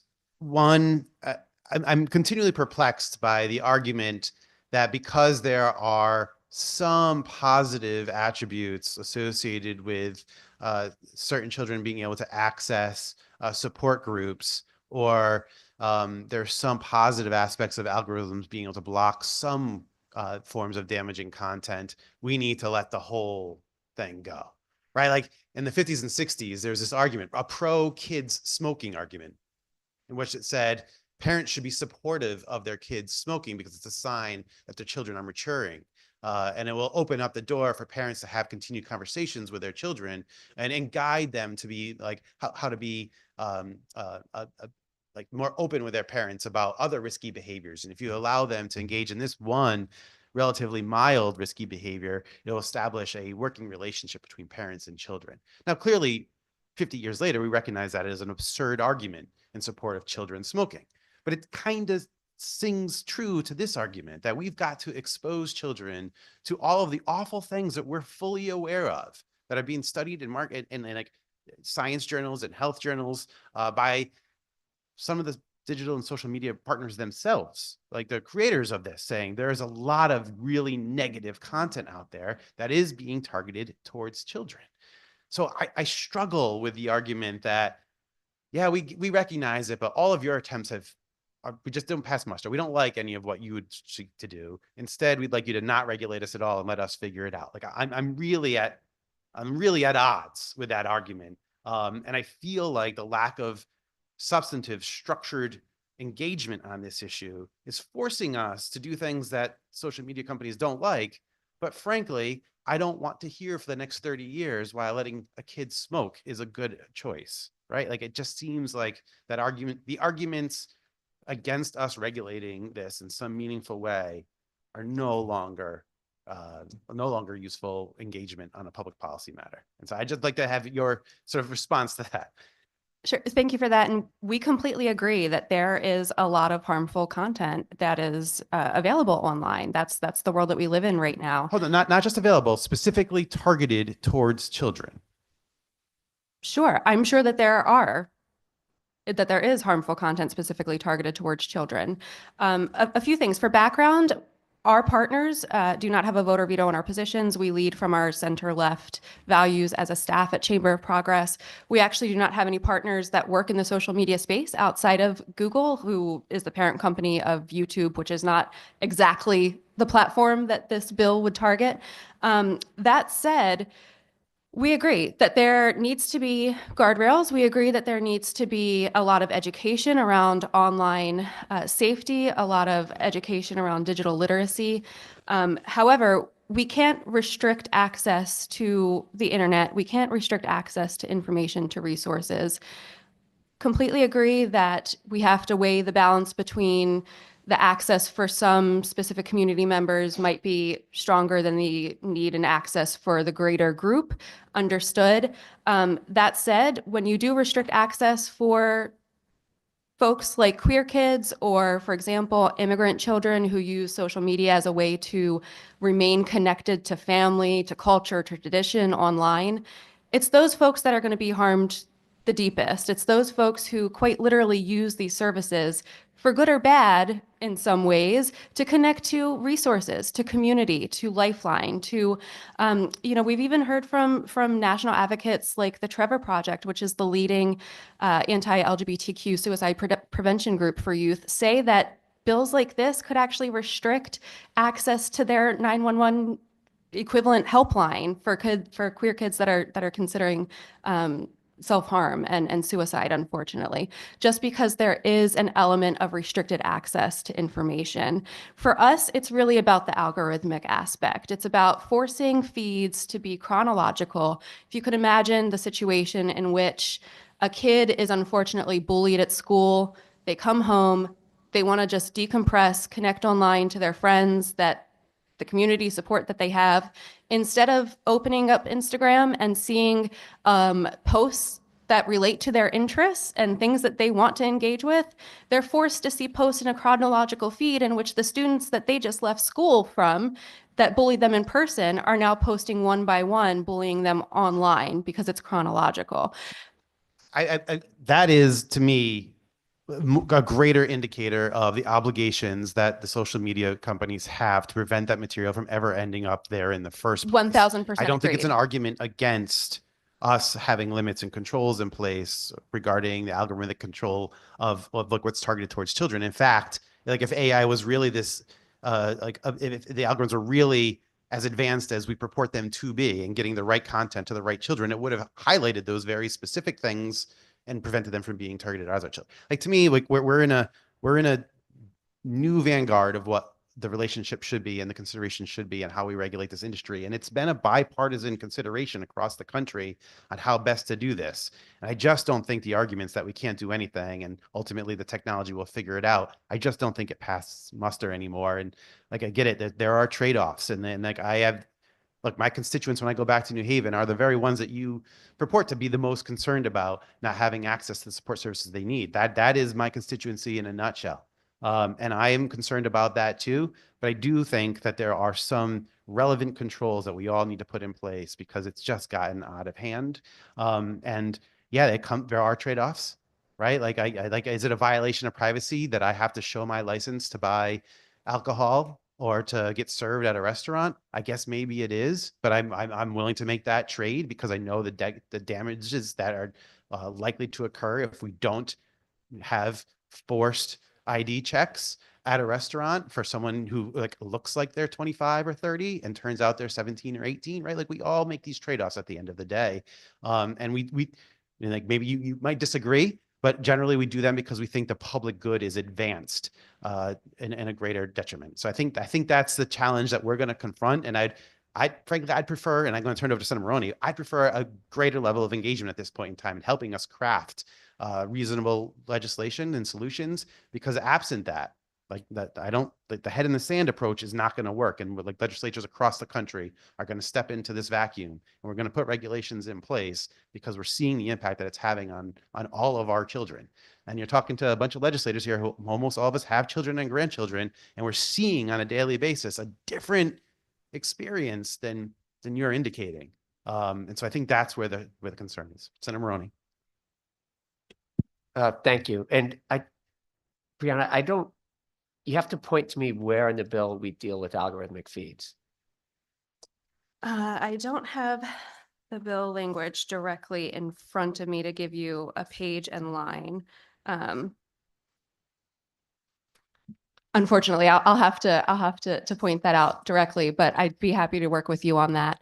And I'll just note that on the identification piece, I think that the difference, obviously there's balances. We all agree, yes, we should show our ID to do things like purchase alcohol. The difference is that a restaurant doesn't hold on to that, right? They don't take a copy of your ID and hold on to it for the next time you're in the bar. A social media platform holding on to a copy of your ID or proof that you are someone's parent or guardian is a bit more concerning. It opens up a lot of cybersecurity issues. Right. Well, thank you. I would like to point, back to the age verification. You mentioned it here. That's actually the age verification standard that was in our bill that was passed in 2022. That's been law since July 1 of 2023. It's the same knowledge it's the same knowledge standard that's in the majority of the 20 states that have privacy bills. So there are standards I know that have been found unconstitutional, right, when they looked at the AADC and others. Parental controls, here we just require, that's also existing law, right, to as of October 1 of 2024 to provide tools to prevent an unconnected adult from contacting a minor that they're not friends with or have an existing relationship with. The only change here is to make that a default setting of on, right? And so that's an existing law. Our children's privacy law was not sued. Like, I do understand that the Texas Scope Act, there was a decision on that. They did find, though, in the Texas Scope Act, when the decision was that verifiable parental consent does make constitutional muster. I know the other issues of age verification they found, and void for vagueness in some of the areas. So I think a lot of your testimony was towards the previous bill and not towards the bill at hand. And again, we all want to work together and look for feedback. I do know that there are issues based on some of the court decisions in terms of the void for vagueness on the impact assessments, in looking at maybe stating mental health is too broad. We do need to be more specific in the harms we're looking for. But I just want to point out that all we ask in this bill is that you do an assessment to look at if you're creating a heightened risk of harm to minors. And if you do, then you have to put in place a plan to mitigate those. And again, also looking at previous court, we didn't understanding the prior restraint. Again, we've looked carefully to make sure we've addressed all the constitutional challenges. If you see issues, please bring them to us. We do look forward to working with you, but most of your testimony today was not applicable, to the bill or its existing law, right? And so it's been in effect in Connecticut, right? The changes are very minor in this bill. Sure. I think that our concern is more so that the bill would expand that and then open up the state to risks that we've shared. Okay, great. Thank you. Seeing no other questions. Thank you very much again for your testimony today. Chris Erb, to be followed by Jason Teal. And again, if Paul Larson joins us, please see the clerk. We'll get you in order. Good morning. My name is Chris Herb. I'm the president of the Connecticut Energy Marketers Association. We represent 600 family-owned heating fuel dealers that serve over half the homes in Connecticut with bioheat fuel.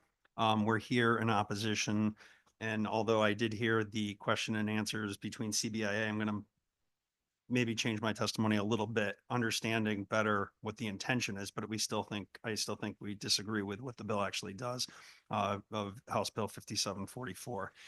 Section 1 of the bill, in our reading of it, would prohibit a business from storing customer credit cards or debit cards for the purposes of automatic payments, while the section goes on to say that businesses can temporarily store them this would be administratively burdensome and impractical for many small family-owned businesses.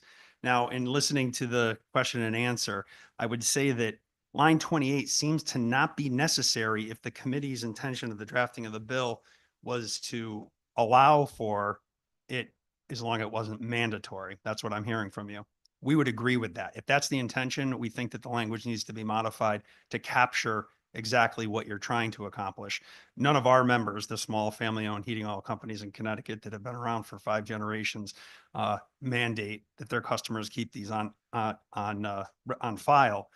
But why does it necessary to have language in the bill to say, but you can temporarily keep them on file for the purposes of automatic payment? It would seem that you wouldn't need that language if the intentions that you expressed were actually what the bill does. So I don't need to take 3 minutes to get into this after you had the Q&A with CBIA. Thank you, Chris. I really do appreciate it. I think we're heading in the same direction. Ultimately, I'll be working with some of the proponents of the bill and with the industry folks to sort of clarify what it is that the original intent was reflected in this bill moving forward. Because I don't think, as currently constructed, it would prohibit these. I think it just would ensure that it isn't required. But we'll make sure that's clarified before we bring it up for a vote in the committee. I appreciate the testimony. Well, we look forward to working with you on that. Thank you. Of course. Thank you.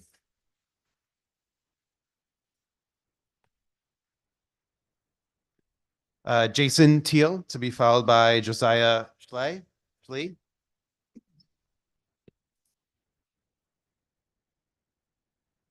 Good morning. Good morning. I think it's still morning. Thank you, General Law Committee, for hearing me today. My name is Jason Teal. I am a community activist and social entrepreneur. I start nonprofits and businesses to better my community, create jobs, and build lasting brands. I am the third vice president of the Connecticut NAACP, and I started a nonprofit called Change the Play, which has done a decade of work in our communities, in disenfranchised communities, communities harmed by the war on drugs. We are one of the top programs in the Massachusetts juvenile justice system. Today, I'm speaking to you as the CEO of Nova Farms. We're a vertically integrated, in other states, we're vertically integrated a cannabis company in retail, product manufacturing, and cultivation. In Connecticut, we just opened up our first dispensary in the West Farms area of New Britain a couple weeks ago. And I did have a statement that I was going to read, but I didn't want to bore you guys with a long, drawn-out statement. We are in support of 6690. I think that Jennifer Fells said a lot of things very eloquently that I was going to repeat in my statement. So I agree with everything she said. So I don't think there's a need to read the entire statement. My concern is the clarity of the social equity plans, right? Executive Director McGee is very amazing, right? He's reasonable. You can talk to him. You can work things out. But our concern is what happens when Executive Director McGee leaves and we have another executive director? If it's not clear in statute, we may be in a situation where, you know, things become ambiguous and it just creates a cycle of things that we cannot control, right? Market conditions we can't control, right? So if we're not making any money, it's hard to make a decision if we don't know what we're clearly up against, right? And I think that there's one other consideration that we have to look at is the protection of us social equity licensees within this bill. I get protecting the community. I've been doing years and years of working with the community. I'm never going to stop doing that, right? But I feel like us as licensees are not protected, right? And when I say that it's the regulations have created a very almost impossible marketing condition for us to succeed, right? By definition of a social equity applicant or licensee, we're not rich.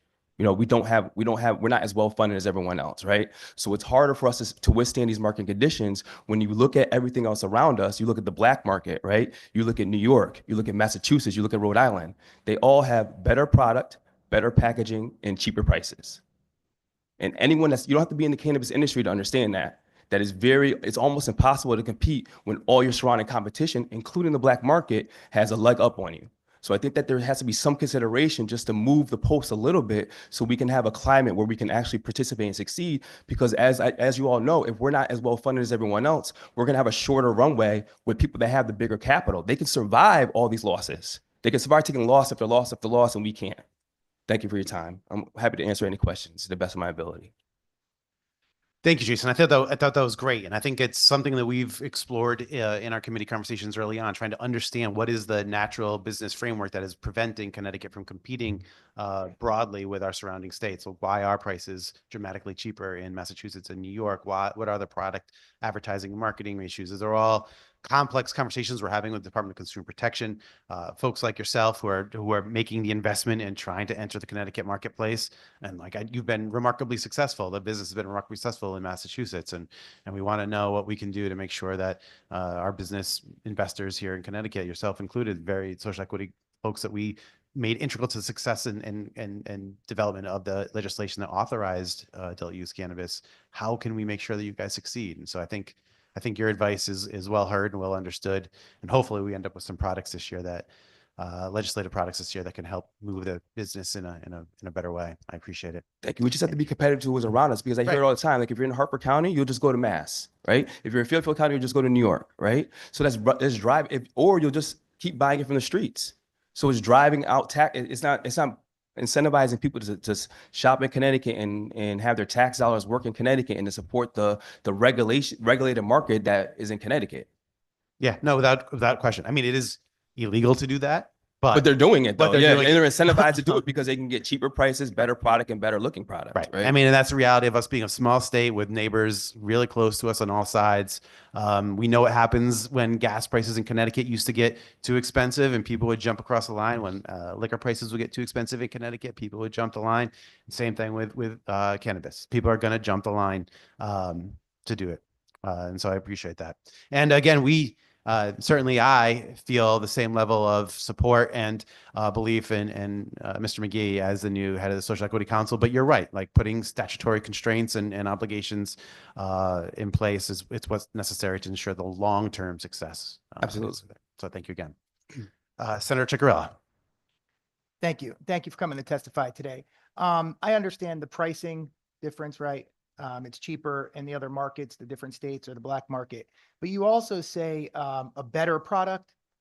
Is that what you were saying? Yeah, better product in terms of from the consumer standpoint, right? So the consumer standpoint is going to look at the first thing everyone does when they come into my store, they look at the COAs in the back and they look at like what is it testing at? What is it testing at? So because there's no packaging, right?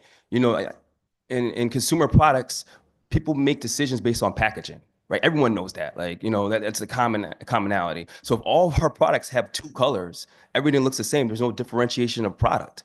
So the only thing a consumer has to look by is on the back of the THC level, right? So everyone goes and looks at the THC level and sees 12%, 10%, 20%. And they're like, well, in Mass, I can get this percentage. In New York, I can get this percentage. So that when I say better product, I'm talking from a consumer standpoint of what they deem as a better product.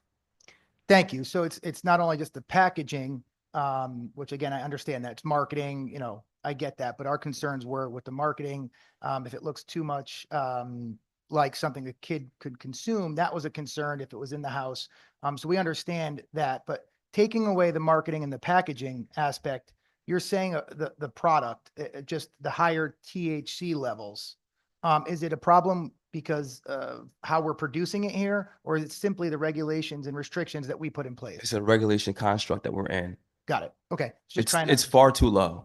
And I get it that there needs to be some limit, but we need to look at the markets around us and see, like, you know, the more mature markets. And Mass has been around and doing this thing for years and years, 7 years or however long Mass is doing it. So we need to look at some of the more successful markets and just come closer to what they're doing. Sure. And I'm trying to educate myself on this more and more. It's a, you know, new bill. It was a big bill, and we're trying to get it right here. And I try to educate myself, and I do pay attention to other states. And you are conducting business in Mass currently? Yeah. So Nova Farms as a family of a company, we have operations in Massachusetts, Maine, Rhode Island, New Jersey, and I'm in charge of propping up Connecticut. Got it. Now, doing that research, my understanding is even like the market in Mass isn't doing so well. Those businesses aren't doing so well, and people are trying to sell them, or I don't know if the market's flooded. I heard a lot of different things. But is that industry hurting in Massachusetts as well? Yeah, absolutely. It is hurting right now. There's been a lot of saturation, and there's ebbs and flows. You know, there's a lot of, you know, product that comes. There's like a wave of outdoor product that comes from the West Coast that's way cheaper. So when you flood that illegal product that hits the streets combined with oversaturation, it can drive the prices down and just make it a very tough environment. That's one thing I do. I definitely do applaud Connecticut in keeping a tight, and I applaud your legislation in Connecticut for keeping the market tight because we're going to need that to survive. Excellent. Thank you so much for answering all of my questions. Thank you. Any other questions? Seeing none. Thank you again, Jessica. Thank you guys. Appreciate your time. Have a good day. Josiah Schley. Hello, can everyone hear me okay? We can, Josiah. Floor is yours. All right, good afternoon, esteemed members of the General Law Committee. It's nice to see you all. I just wanted to voice my support for HB 6930. I did have a few suggestions and concerns, and there are items I'm in support of. I was a big fan of lines 365 through lines 384, language that eliminates the reduced licensing fees if cannabis license holder who obtains a license sells it as it should be. And I was also surprised to see that this bill wasn't taken up by the government oversight committee partially because it had so much to do with ethical structuring, code of ethics, ethics training, seemed very ethics based. Another major thing that I just wanted to bring up in regards to social equity is that all my friends who are people of color and all my friends who are not affluent have had to really sell their soul to large companies to be involved with the social equity program. The massive financial barriers to entry are insurmountable, and the person who is actually affected by the war on cannabis simply cannot afford to enter these markets. And when they do afford to enter them, they aren't able to last long. I know a number of friends who have either gone out of business before they even got to open, they are going out of business, or it's not looking good, or they sacrificed their license. And one final point I did want to consider is that Oregon had no cap on licensing. And what happened with that was that the price of cannabis did fall to cents per gram, but having no cap on licensing, allowing unlimited producers, growers, etc., the market is restabilized to $4 a gram in Oregon. So you really need free market competition. That is the issue in Connecticut, is we don't have true competition. Can't actually compete when a few companies are willing to just hemorrhage money. And I think we should put a pause on opening dispensaries and only allow producers and growers to open because there's no product. So why are we opening 10,000 gas stations when there's no gas?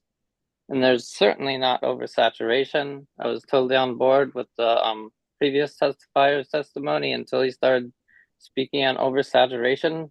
I heard from certain representatives who are in this group right now, actually in a Chamber of Commerce meeting years ago, that, oh, the market's going to be oversaturated. We're going to have too much in Connecticut. There's not enough room for everybody.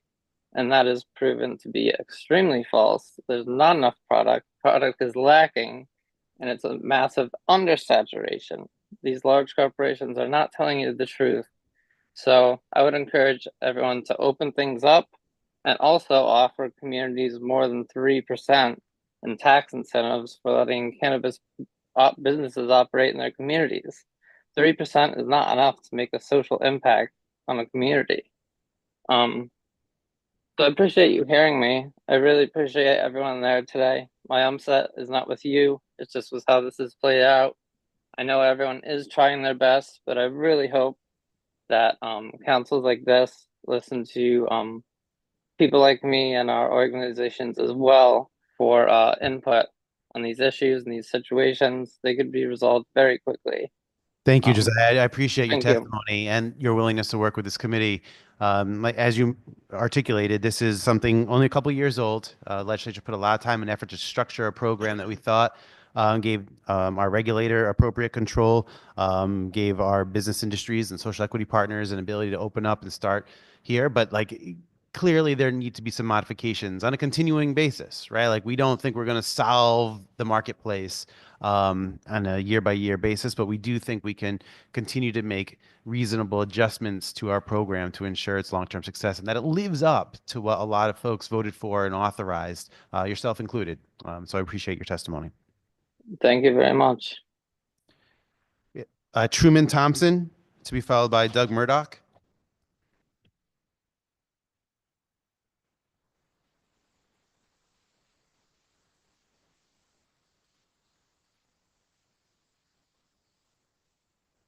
Doug, if you want to join Truman, you can go into a nice little exposition on this topic if we want. If you want to you'll go back to back, and then we'll have questions probably for both of you.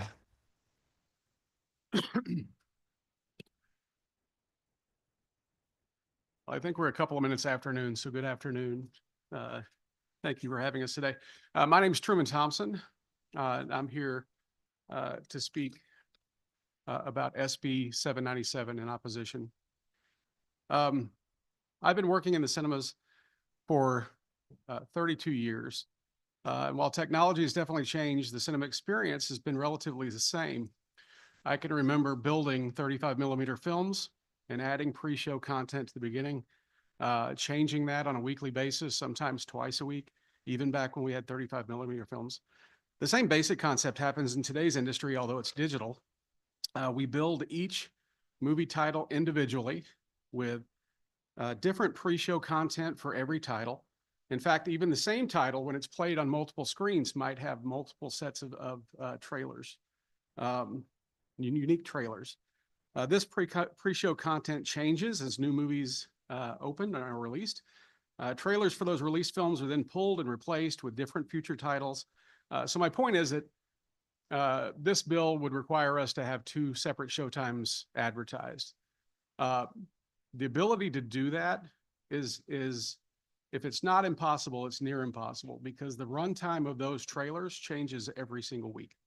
Hollywood moves release times. Hollywood releases version 2 of trailer, version 3 of this trailer, version 4 of this trailer. All of those have unique running times.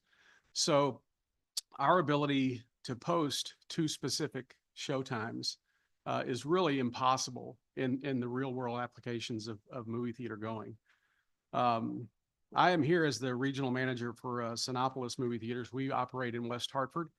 Our concept is a dine-in concept, and we really rely on economically that period of time where guests come in and watch trailers. That's when we have server staff coming in and taking orders, bringing food to them at their seat. So economically, not having that period of time for us would definitely be a challenge to our business model and our ability to continue to operate. And we are not the only dine-in concept in Connecticut. But just in closing, I just want to say that I love the movie exhibition business. It is truly an American business model, and it's been nearly the same for 100 years now. Part of the reason I love Connecticut, I'm originally from Texas, but I've lived here in Connecticut the last 13 years. Part of what I love is Winstead, where I live, we have a downtown movie theater, 2 screens, built in 1921. Canaan, Connecticut has a beautiful colonial theater downtown. If any of you haven't visited the Bantam Cinema in Bantam, it's the oldest continuously operating movie theater in the state of Connecticut. It's really a treasure. And I don't want to see us lose any more of those cinema treasures of what is truly an American experience in movie exhibition. Thank you. Then we'll go to Doug, and then we'll have questions for each of you. Well, good afternoon, chairs and vice chairs and members of the committee. I'm Doug Murdoch, Executive Director for the Connecticut Association of Theater Owners, CATO, and I am here as well in opposition to 797. And what this bill would do is create a mandate that would separate start times for pre-show programming and feature films. And that would be costly, confusing, and impractical. So let me first talk about the cost factor. Whether you know it or not, in 2020, at the beginning of the pandemic, Connecticut had 57 wonderful movie theater complexes. Today, we have 38. That's fully a third of them. 19 have closed. It's as I look globally, that is significant in Connecticut. Another 12 of those had closed, were closed for a while and then bought by another operator and got reopened. Hopefully, some of them will come back. But when you're talking about implementing a law like this, you have to look at many different cost factors. First of all, every theater would have to redo their websites, get new signage, and put a lot of things in place to separate show times. But then you have to look on down the line. When a blockbuster film is coming out, our theaters will put on their ticketing platforms 30 days in advance, along with the rest of the nation, ticket sales. But in Connecticut, you wouldn't be able to do that because we don't know 30 days in advance how long our trailers would be. So we'd be violating the law right away if we were to put something on sale without exposing both show times. So it would hurt our customers that would like to plan ahead. Economically, it would hurt theaters because they're going to go over the state line and get a ticket to a show that they know will be playing. Those fines that are in the bill are also so excessive and unreasonable. Never in a showtime will you make $1,000 in one show unless you're selling tickets, for $80 a seat. It's just not the way it works. Most of our money goes to the film studio. On an opening week, 70% of our box office goes to the film studio. So if you have a $10 ticket, let's just say, the theater keeps $3. Well, in order to make $1,000 to pay that fine, you'd have to sell 350 tickets. But most of the auditoriums today are 60, 70 seats. And we all have been there when you're sitting in an auditorium with only a half a dozen people. The economics don't work. And then, of course, there are ads along with the trailer sometimes, and we do get some income. But then you talk about confusing. We have, as Truman said, we've had for 100 years, our audiences have learned you can buy a ticket for a 7 o'clock show and you probably won't get, you will enjoy some of those wonderful trailers, but it's not going to start at 7 o'clock. And now all of a sudden we're going to put on 2 different times, and the audience that has been learned this across the country will be saying, wait a minute, it said that it's going to start now at 7:22. So does that mean that's when the previews start? So it's going to be confusing. People are going to arrive late. They're going to miss the beginning of the movies. And then it's also going to disrupt the folks that were on time that now have to be, interrupted in the dark while the folks get settled. It's also impractical. As my colleague here said, trailers change every day, every showtime. Whether we know it or not, we are so dynamic that if there's a natural disaster in, let's say, California that has, fires in it, and we were playing a trailer that had some kind of content, we'll take that down that afternoon.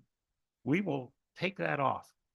But this bill would put it in such a constraint that doing so would then cost us because we violated the law.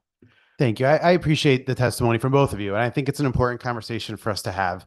I'm going to do a couple quick questions, but one, I think there's an overarching issue here, which is one,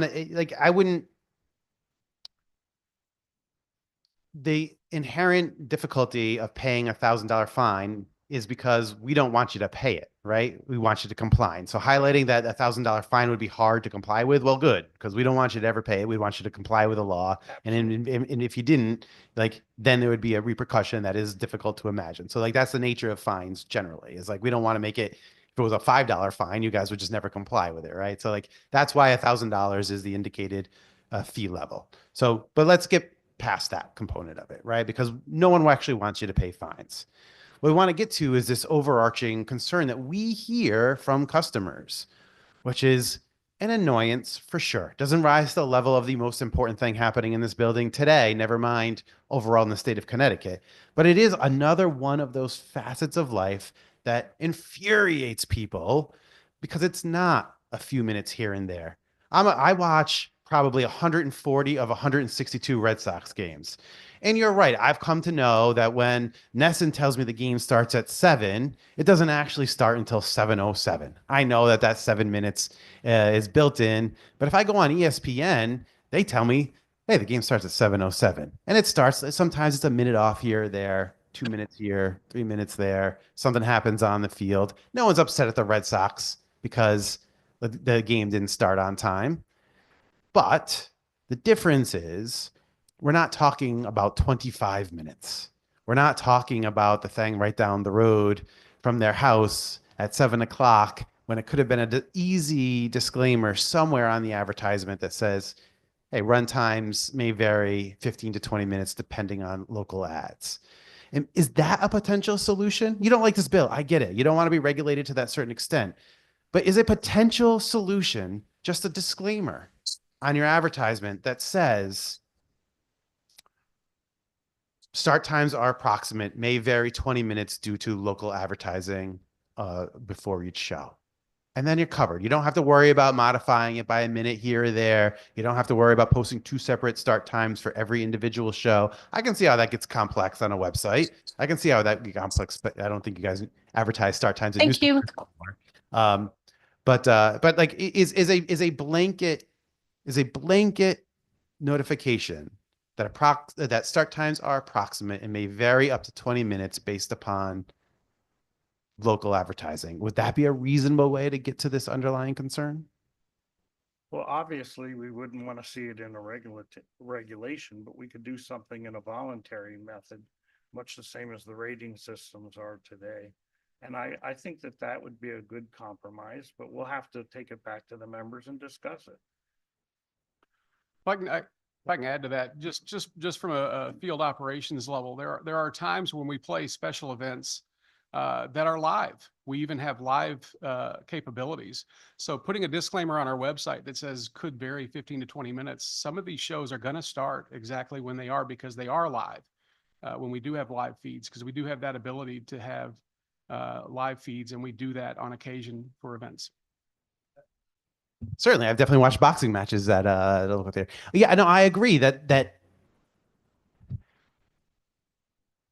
it's hard to say you have to have it both ways. And like when we get the concerns from constituents, and this is where Senator Looney's bill comes from, right? It's concerns from constituents, just like, what is this? Like, why am I getting to a movie theater, rushing to get there, getting my kids all fired up about starting a movie and have to sit with them for 25 minutes while I watch every preview for an underage 12 movie that's going to happen in the next year and a half, right? It's not like coming soon, 2 weeks from now is this movie coming out. It's you watch an advertisement and 11 advertisements later, you forget which movie you bought a ticket for because you've just watched the equivalent of a movie in previews, and parents are getting upset or folks are getting upset. I get it. This isn't the biggest issue. And you're right that this is a source of revenue that theaters are relying upon. And the limited number of theater offerings in the state indicates that this is clearly a business concern for them. We've lost 2 theaters. Representative Palillo and I have lost 2 theaters in our city in the last 3 years that used to offer first run options for our constituents. And now they're forced to drive out to, and Brantford's gone now too. So now you're going to North Haven. It's the only movie theater near us. And it's happening all across the state. It's happening all across the country. And I appreciate that, like, a new revenue model is to be as, open as you can with the types of advertisements you show before the show. I don't think anyone objects to that. I think it's you're relying on a revenue stream that relies on me sitting there for 25 minutes longer than I thought I had to. And there's got to be some level of understanding why that might be frustrating to a whole constituency who feels like if you just let me know a reasonable start time, that would like, I mean, and I get it. I just think that there's something here that could be better for the consumer. And I think that's what we're struggling to find. Representative Ritigliano? Well, the good chairman covered pretty much the whole topic, but my original thought was that I was slightly sympathetic. You know, when you buy your popcorn and it's almost done before the movie even starts, and then that was conflicted with, is this a little too much nanny state? And the first thing that popped in my mind is, my question would have been, do you sell the majority of your tickets online or in person? Online. I mean, the simple disclaimer was the first thing that popped up. Could be 15 to 20 minutes of local commercials, and would that be enough to satisfy the bill? And my other question was, do you get paid? Is that a revenue source for you to play a trailer? Or do the studios pay you for that advertising? Most of the trailers are played courtesy because we're going to get another of their films later, and they dictate that.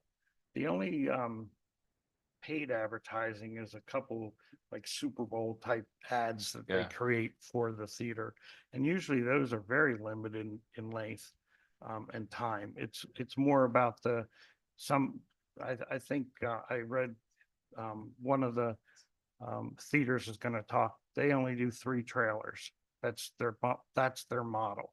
So one size doesn't fit all. They are all very different. But some of the bigger companies will play maybe a half a dozen trailers, and those trailers might be 2 or 3 minutes long, and that's where you get into your length of time. No, like I said, I'm conflicted with nanny state to irritation. I've been to a couple of movies. Literally, I'm done with my popcorn. The movie hasn't even started yet. It's like, how long have I got to sit here?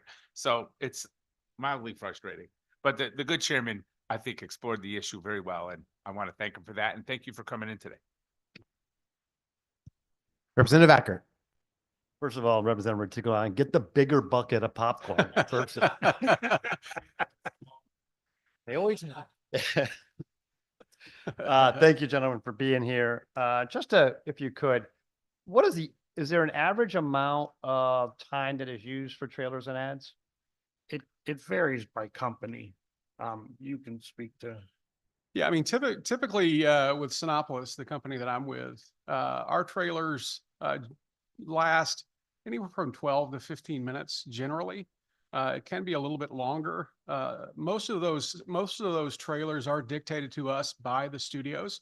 Studios make agreements to promote each other's films in the front of. So certainly, like Captain Marvel that just came out this last weekend, big title. So studios want to be on the front of that because there's a lot more people in the auditorium. So bigger titles might have a little bit longer of a trailer package just because they know they're going to get more exposure on that film. But generally, the trailers are programmed, genre, rating, targeted audience are all taken into consideration. You're not going to see, like if you go take your kids to Mufasa or grandkids to Mufasa, you're not going to see, a complete unknown as a trailer. Different audience, different generation. You're going to see Moana. You're going to see Dogman. So it's a targeted way for the studios to advertise. So generally, they make agreements with each other. That part of it, I don't believe our company sees any compensation from what trailers we play. It's basically studio agreements for them to help each other on the marketing of their films. And I appreciate that answer. I'm not here to make a negative effect on a business. As a business owner myself, but the better the movie, can you ads? Is it? I mean, seeing somebody that reaches out to listen. I'm going to do a top movie release that's coming out, and I imagine the ads would be more interested in being in those movie trailers in mixed with those. Is that correct? Yeah, generally speaking, yeah, the bigger titles are going to have the bigger titles advertised, if that's what you're saying. Yeah, so it helps the business model essentially. Is what Absolutely. There are times in my 32 years where a trailer release causes people to buy tickets to a film because they want to see when Star Wars came back out or the next Avengers or something like that. An actual trailer release will drive people to the movies. So it's an important piece for us, like I talked about with my company in particular, just because of our dine-in model. If we have people coming in at showtime, now we're serving people in the dark, we're interrupting the actual film. This is, you want to talk about people being annoyed. If we don't have that time to serve prior to the lights going all the way dark and the feature starting, and we're trying to do all of our service in the feature, that is going to be a much bigger annoyance to the movie audience than being there for 20 minutes for trailers. I can guarantee you that. Thank you. Thank you for your testimony. Thank you, Mr. Chair. Appreciate it. Thank you. Senator Kissel. Thank you very much, Chairman Lamar. I just want to thank you guys for coming and testifying. Very rarely do we have bill proposals that actually embarrass me, but this is one of them.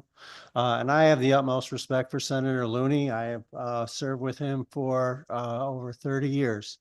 And I have to go and meet with him next week and beg for money for one of my projects. So I don't want to make him that ticked off. But, if there's the old story, show me someone who's complaining because they have bad shoes, and I'll show you someone that has no feet.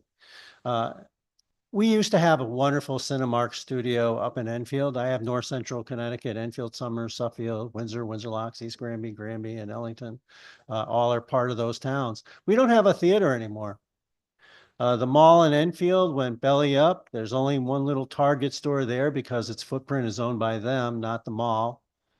This guy in Manhattan buys up malls that are failing throughout the country and sits on them until someone comes and tries to make him a sweet deal so he can make some money. We're in that process. There is a developer out there, but he wants a public-private partnership. And I'm seriously concerned whether the state's going to want to spend the amount of money the developers are looking for, even though their projections are that we would make it back in less than 10 years. So I don't have a movie theater in my neck of the woods. And so we're compelled, my sons and I, to go to Buckland Hills in Manchester, which is a beautiful facility, or up in the Commonwealth, up to West Springfield. And I'm going to say this, I love the coming attractions. I think that's part of the fun of going to the movies. We get there and we decide, oh, what's coming down the road? And some of the coming attractions we get excited about, and some of them we say, no way would we ever go to that. And the other benefit is, and I use this, I was on the radio this morning and talking to some folks, occasionally you'll have movies that are tributes. So The Matrix just came out, I think it was 20th anniversary. And when you have those one-off showings, they don't have the previews, or at least the theaters I go don't have them. So now it's beat the clock because you have no wiggle room.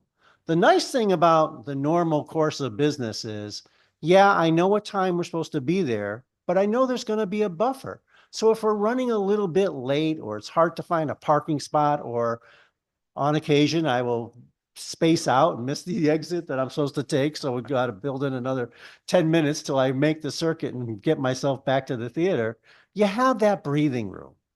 So when you get there, you might miss some of the previews, but you still have plenty of time to catch the feature film. And so I think it performs a service. I think it's part of the package. I think it's part of the entertainment. And trust me, we want a theater up in North Central Connecticut. I want a movie theater back in Enfield. And what is the government doing getting its nose in this business? You guys are struggling. We're going to wake up and have even less theaters than we have now. And $1,000 fine? Really? Really? That's crazy. I don't want to fire a shot across anyone's bow to put them in fear that their businesses are going to go belly up. I have sat here for 2 hours this morning. There's a lot of serious issues coming down the road. This ain't one of them. This just is not one of them. And I actually am going to feel very sad if I wake up one day and there's no theaters anymore because everybody has big screen TVs and they all have technology, and those days are gone. I grew up in the first English settlement in Windsor, Connecticut, 1633. We still hold on to that. Sorry, Wethersfield, we're fighting you to the end on that. I used to, as a little kid, go down to the middle of Windsor. They had the Plaza Theater, and we were lucky enough to be able to go for 99 cents and catch the Saturday matinee. And if we were lucky, it might even be a double feature. Who knows? I have such fond memories of going to the theater with my family. And I almost think that we're at a point now where that's up in the air. And if we don't look at theaters like something that we need to shepherd and take care of, then we're going to lose it. And not all progress is for the benefit of the best.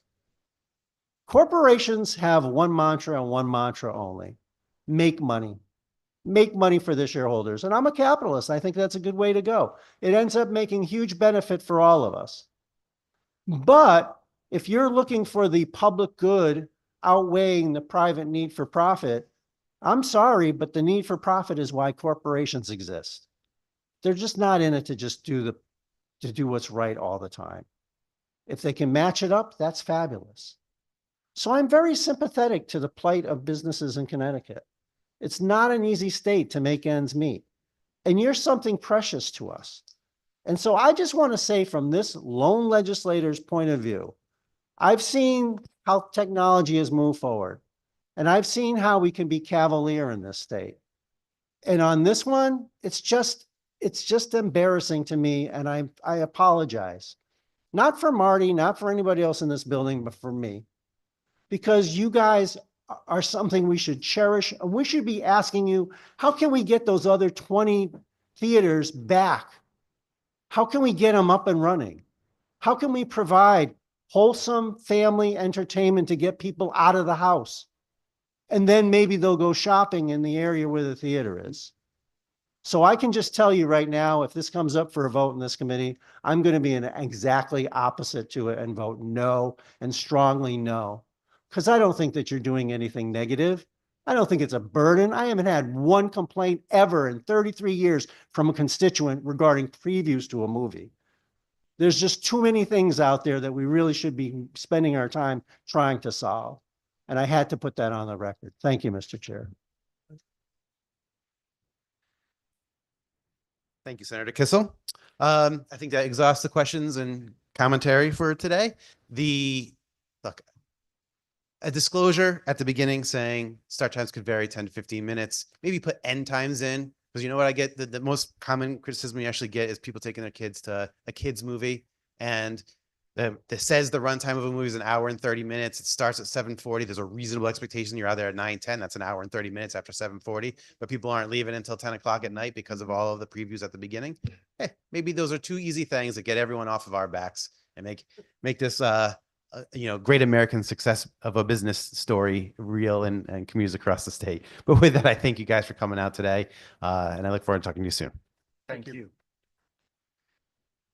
Lou Michaels is unable to join us today. We have Michael Ventry, followed by David Prestwood, and following up with Christina Captain. Good morning. You guys hear me? We can. Morning. Thank you all for having me speak today, chairs and vice chairs and ranking members. Michael Ventry, with State Government Relations Senior Manager for FanDuel. I've come before the committee now, I think, a few times this session. I think last time I spoke about controversial topics related to pizza and gaming issues, and I will avoid those topics for this time, but we will bring that up at a future session.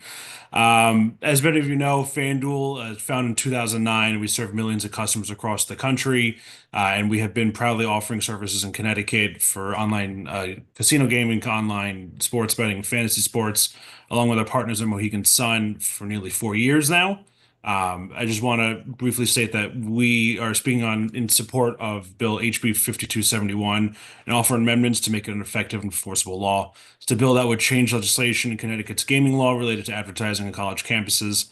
And as a company, FanDuel and our partner Mohegan Sun supports Connecticut's commitment to responsible gaming by keeping individuals under the age of 21 off of gaming platforms. FanDuel has a robust, responsible gaming program, and we're happy to familiarize the committee and industry's work on the issue. And as written, this bill would be difficult for a company to effectively manage, as it encompasses general television or internet advertising that can't be geofenced out of the bill as we read it. And just kind of the way it works, when we purchase advertising on television or on the internet as a package, we can't geolocate colleges out of that advertising. We ask that the law be amended in a similar fashion on the book, reflect a law on the books that's being proposed in other states as well. Then the language reads as follows: that prohibition on advertising in certain locations, one on any elementary or secondary school, on any college or university campus property unless that advertising is generally available and primarily directed at a general audience, not specific to the college or university or its students. Or 3, in college-owned or university-owned news assets. So we're respectfully asking that the committee amend the bill, and thank you for consideration. Looking forward to any questions. Thank you, Michael. I really appreciate it. And the suggested amendments are actually getting quite a bit of conversation while we're sitting here. So it's actually a great idea, and we appreciate the advice that you've offered. Any questions for Michael? Seeing none, thank you again. Thank you. David Presswood. Good morning, everyone. My name is David Prestwood. I would like to associate myself with comments of my FanDuel colleague, Mike Ventry. I'm Government Affairs Manager at DraftKings, and I'm providing testimony on DraftKings' behalf. Our position is very similar. As written, the legislation would prohibit the airing, display, or dissemination of advertising or marketing on campus. The challenge is that we just don't have control over where television advertising or all online advertising is aired, displayed, or disseminated.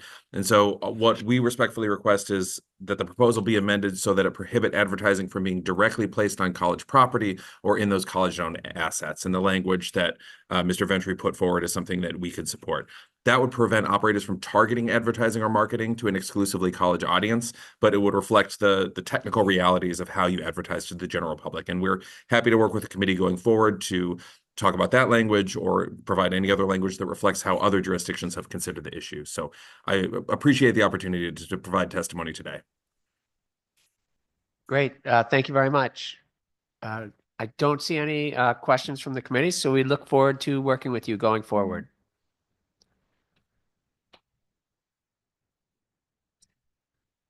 Next, Christina Capitan, online. Hi, I'm sorry I'm here. I just had to pull over because I'm on my way to you guys. Bear with me one moment.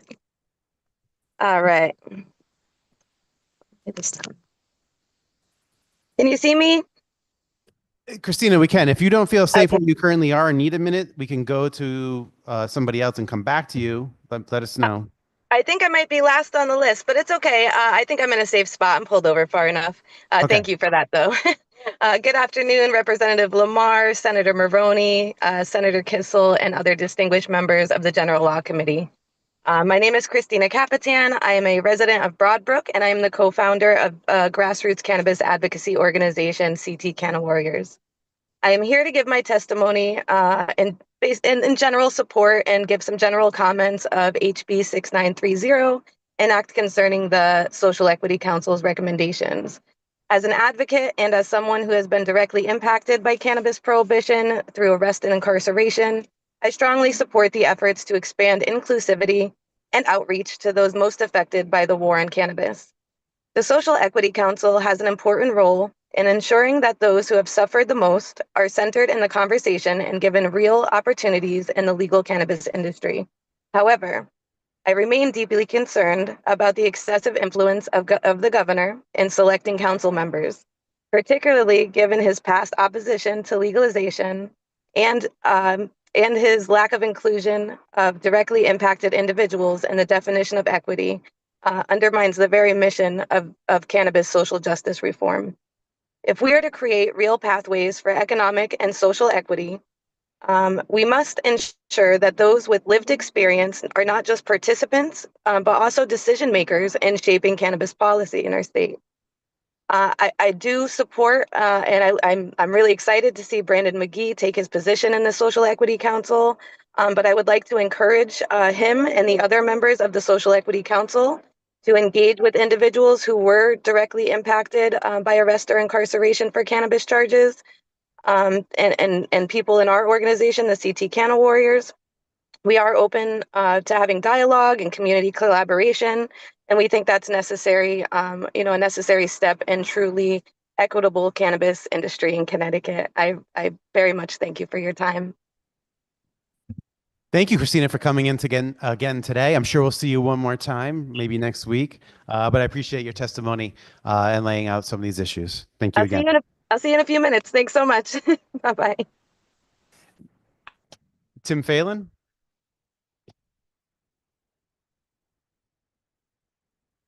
Thank you, Chairman, and members of the committee. I apologize for not formally signing up yesterday. Was busy in the Public Safety Committee and just failed to register on time. But thank you for this. And I know I'm the last one.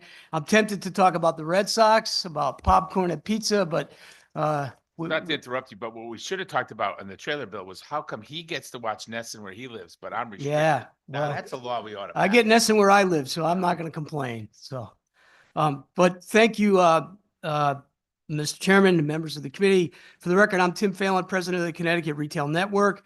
Connecticut Retail Network is a statewide trade association representing some of the world's largest retailers in the state's Main Street merchants. I'm here today to testify in opposition to House Bill 5571, an act establishing maximum restocking fees for returned consumer goods. My written testimony did get filed, so I'll just summarize my testimony, and knowing that I'm the last person, simply saying that we believe that the bill sort of places unnecessary restrictions on us as it relates to return policies. We view a restocking fee as part of a retailer's return policy. And as long as that return policy is properly disclosed, either at the point of sale, on a receipt, or on a website, that is sufficient. And if a consumer feels the restocking fee is too high, they will choose not to do business with that retailer, and that's the risk or the decision that a retailer makes when they make that policy and post that policy to consumers. Thank you.